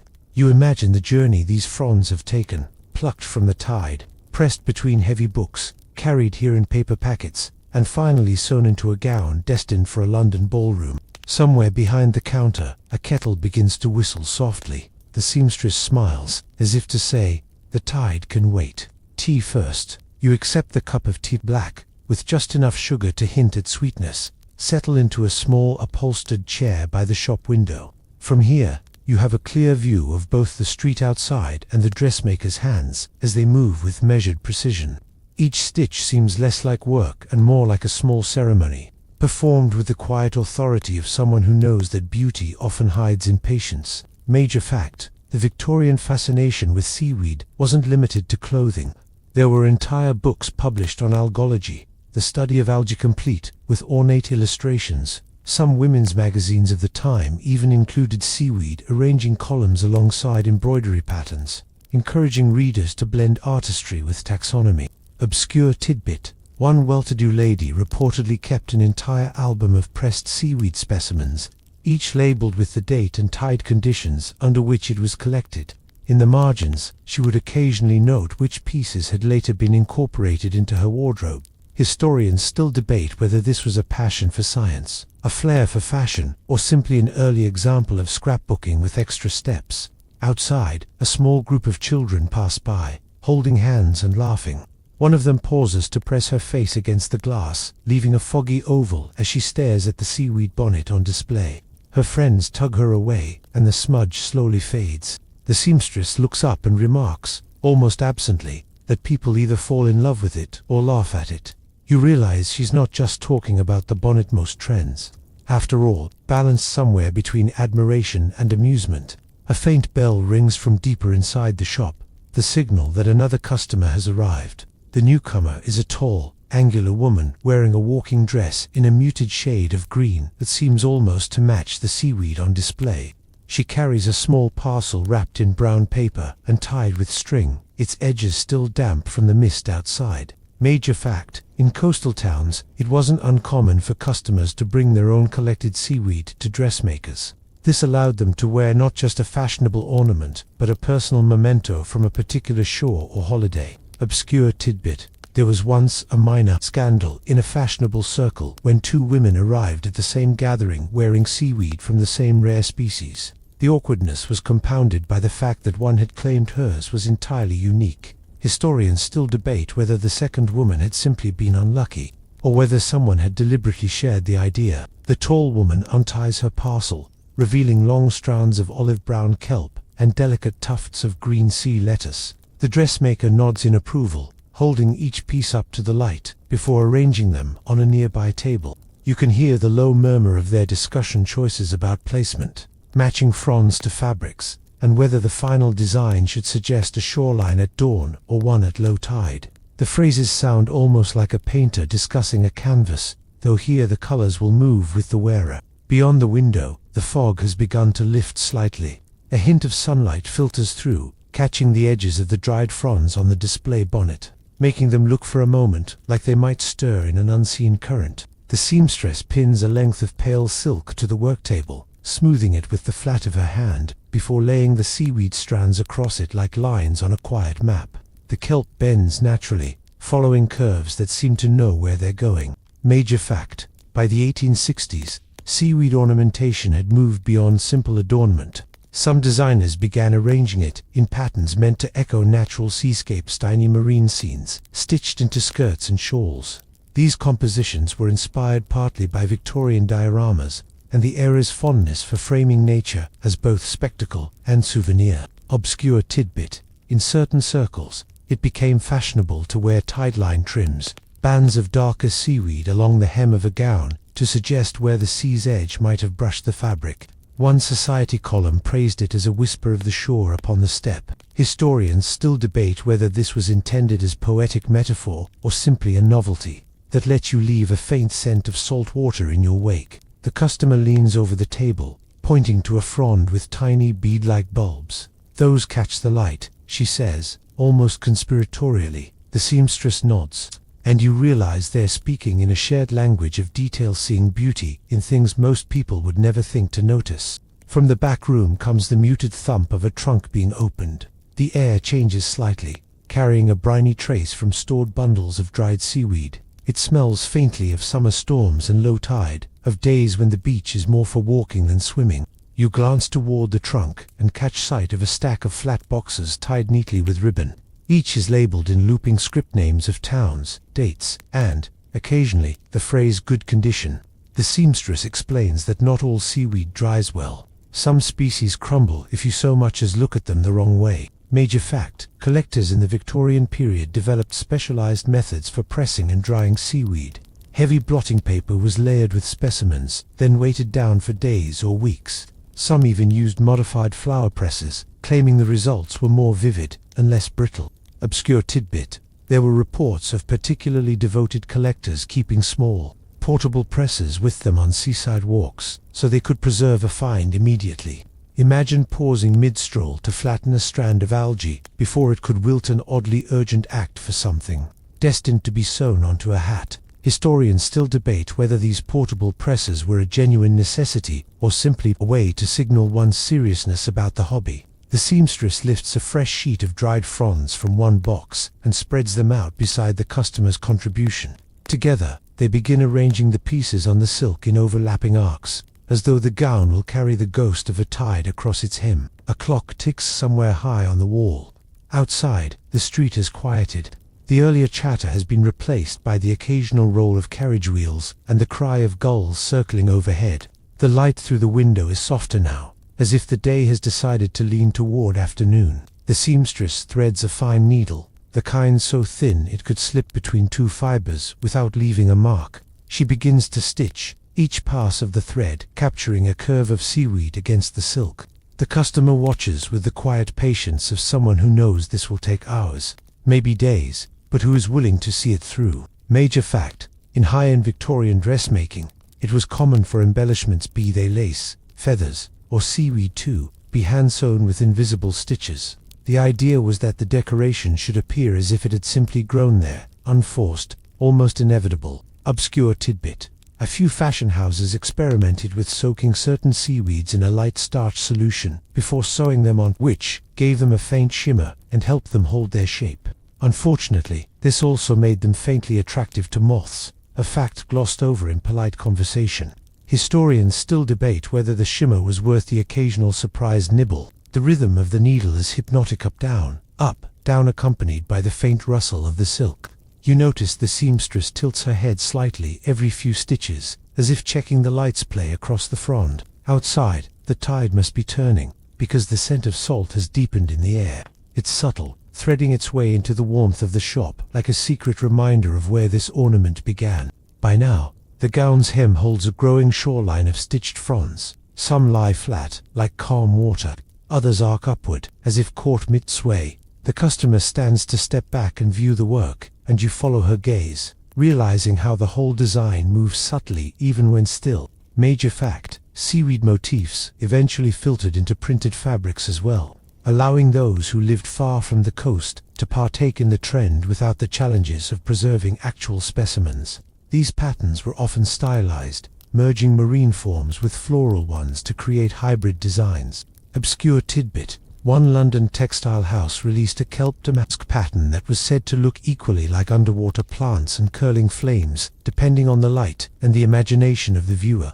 Historians still debate whether this ambiguity was an accident, or a marketing ploy to appeal to both seaside romantics and cities. The seamstress adds a final stitch to a delicate branching piece, then sets her needle aside for a moment. The two women sip their now cool tea, neither speaking, just looking at the fabric. The silence isn't empty. It's the kind of pause that lets an idea settle. From somewhere down the street comes the faint, rhythmic clatter of hoofs, unhurried, like the passing of time itself. A gull calls once, then is gone, and the hem of the gown lies waiting for its next tide. The afternoon light has mellowed to a soft gold, filtering through the shop window in narrow beams that glance off the scissors, pins, and spools of thread scattered across the table. The seamstress resumes her work, adding another arc of deep green to the pattern. Each frond seems to find its own place, as if remembering the tides it once swayed in. Major fact: the Victorians often infused their fashion choices with layers of meaning, and seaweed, to some, symbolized resilience and adaptability. It grew in shifting waters, clung to rocks through storms, and returned season after season. For wearers, it could be both a nod to nature's grace and a quiet metaphor for endurance. Obscure tidbit: a small Brighton boutique was once rumored to match each seaweed-trimmed gown to its owner's temperament, with certain fronds reserved for the calmly steadfast, and others for the pleasantly unpredictable. How they determined such qualities was never clearly explained. Historians still debate whether this was heartfelt symbolism or a clever way to upsell specific trims. The street outside grows quieter still, the sound of the sea carrying more clearly through the misty air. The customer takes a turn about the shop, brushing her fingers lightly along rolls of velvet and muslin, while the seamstress hums a low, tuneless melody. It's the sort of background sound you hardly notice until it stops, and then you miss it. Somewhere in the back, the kettle clicks faintly as it cools, its earlier steam replaced by the faint scent of the dried seaweed spread out on the table, salty, faintly mineral, like a whisper from the shore. Evening begins to edge its way into the room. The gas lamps flicker once before settling into a steady glow, turning the shop into a warm little island against the growing dusk outside. The seamstress sets her needle aside for the night, carefully folding the partially finished gown so that not a single frond is bent. Major fact: preserving the integrity of real seaweed on garments required careful handling. Dresses with such embellishments were often stored flat or hung in special wardrobe bags to protect them from damp, pests, and accidental brushing. Owners were advised to air them lightly, rather than launder them, a distinction that sometimes led to less than fresh results after repeated wears. Obscure tidbit: one fashionable hostess reportedly kept a dedicated seaweed room in her London home, claiming that the salt in the air kept her gowns in perfect condition. Visitors noted it also kept them from lingering too long. Historians still debate whether the salt air actually helped or if the room's real purpose was simply to keep delicate garments far from clumsy hands. The customer pulls on her gloves, satisfied for now with the progress. The seamstress promises it will be ready in a week's time, tide and thread permitting. They share a small smile at the phrase. As the door closes behind her, the bell gives its last gentle ring of the day. The seamstress turns the lock, dims the lamps, and you can still hear the sound of the sea somewhere beyond the narrow street, soft, unhurried, eternal. The next morning begins with the muted light of an overcast sky. You step into the shop to find the seamstress already at work, a fresh pot of tea steaming beside her. The gown lies on the table, its hem unfurled like a shoreline awaiting the tide's return. Major fact: mid-Victorian mornings for dressmakers often began early, as daylight was the best for matching fabrics and trimming details. Gas lamps distorted color slightly, which could turn a delicate green frond into something unpleasantly brown in evening light. Obscure tidbit: some coastal seamstresses were known to schedule fittings based on tide charts, claiming that the sea has its own sense of timing. Whether this was poetic or simply an excuse for a midday beach walk is anyone's guess. Historians still debate whether these tide-timed schedules truly affected the work or were just a charming local quirk. Today, the seamstress adds fine gold thread between certain fronds, catching the light in a way that makes the design shimmer. It's not ostentatious just enough to suggest sunlight filtering through shallow water. The effect is subtle, the kind that would only be noticed up close, and perhaps only in motion. A knock sounds at the door. It's a delivery boy with a flat, wrapped package, more dried specimens, perhaps, or a bolt of fabric ordered weeks ago. The seamstress signs for it, her ink blotting slightly on the page, and sets it carefully on a shelf without opening it just yet. By midday, the sky has lightened, though a faint mist still drifts along the street. A pair of ladies pass by the shop window, pausing briefly to admire the seaweed-trimmed bonnet still on display. One tilts her head, the other laughs softly, and they move on. Major fact: Victorian fashion was as much about conversation as clothing. An unusual accessory like seaweed trim was not only decorative, but also a talking point at gatherings. Wearing it signaled both a connection to seaside leisure culture and a willingness to embrace unconventional beauty. Obscure tidbit: there were even seaweed teas hosted by certain socialites, where guests wore their most elaborate marine-inspired attire while sipping tea served in shell-shaped cups. The sandwiches were, mercifully, not seaweed-based. Historians still debate whether these gatherings were truly popular or just eccentric footnotes in the lives of the fashionable elite. The seamstress works steadily, the needle gliding in and out, the thread looping neatly over the edge of each frond. The room is filled with the quiet symphony of her craft, the faint scrape of the chair, the soft sigh of fabric settling, the occasional clink of scissors against the tabletop. Outside, the gulls wheel lower, their calls sharper now, as though announcing the approach of afternoon. The gown's hem is nearly complete, and when the seamstress steps back, you can see the tide line she's created, a flowing border of greens and browns that looks almost alive under the lamplight. Late afternoon light slips through the shop window, washing the gown's hem in a pale glow. The seamstress runs her fingers over the finished stitches, checking for loose threads. None. Each frond lies exactly as intended, holding its curve like a memory that refuses to fade. Major fact: seaweed-trimmed gowns were rarely worn more than a handful of times. The fragility of the material meant they were often saved for special events, balls, receptions, or seaside promenades during high-season wear. They could make a statement without being jostled in a crowd. Obscure tidbit: one Brighton hostess was famous for hosting moonlight promenades along the pier, inviting her guests to wear garments that shimmered in low light. Seaweed trim was especially prized for these walks, as the moisture in the night air deepened its color, making it seem freshly plucked from the tide. Historians still debate whether these strolls were about enjoying the sea, air, or simply about displaying one's wardrobe under a flattering moon. The seamstress folds the gown over a padded hanger and slips it into a gauzy protective sleeve. She smooths the fabric once more, a final quiet blessing before it leaves her hands. On the counter, she writes the delivery note in her tidy script, her pen scratching softly in the silence. Outside, the gulls have quieted, replaced by the steady hush of the tide rolling in. You catch yourself imagining the gown's first outing, the sway of the hem in step with a slow waltz, the way it might catch the eye just as the wearer turns. The customer arrives in the early evening, her green walking dress replaced by a softer shade of cream. She unbuttons her gloves as the seamstress lifts the gown from its sleeve. For a moment, neither speaks, they simply look at it, as though recognizing the work, not just in its making, but in the care behind it. Major fact: fittings for such delicate garments were often brief, to limit handling. The customer would try it on, perhaps walk a slow circle, and then it would be packed away again until the occasion. This ritual only heightened the sense of anticipation. Obscure tidbit: A superstition lingered among some dressmakers that the first time a seaweed-trimmed gown touched the floor, it should be on the night of its intended debut, never before. A scrap of fabric might be placed under the hem during fittings to avoid wasting the gown's first step. Historians still debate whether this was genuine superstition or simply a practical way to keep hems pristine. The customer steps carefully into the gown, and the seamstress fastens the back with swift, deft motions. Under the lamplight, the tideline hem glows faintly, as if it remembers the sea.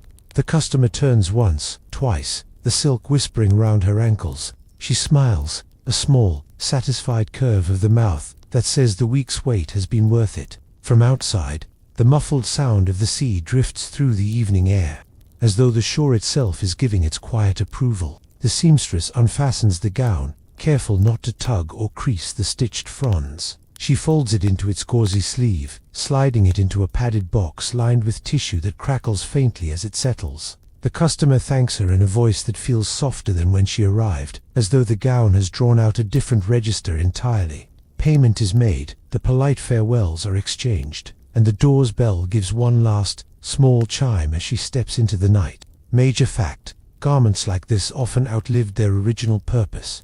Once their moment in fashion passed, some were carefully dismantled so the seaweed could be pressed again, this time into decorative albums. The silk might be repurposed into smaller accessories, ensuring that no part of the gown simply faded into obscurity. Obscure tidbit: one such gown, long after its fashionable life, was refitted as a christening robe, its hem still lined with faint, brittle fronds, like a whisper of a tide that had traveled from ballroom to baptism. Historians still debate whether this was a gesture of sentiment or simply thrift. The shop is quiet now. The lamps are turned down one by one until only the faintest glow remains, pooling in the corners like light that has decided it will not quite leave yet. The seamstress sits at the work table, hands resting loosely in her lap, listening to the slow hush of the sea through the half-open window. The sound folds around the room, unhurried and constant, as it has been for longer than she or the gowns she makes will ever last.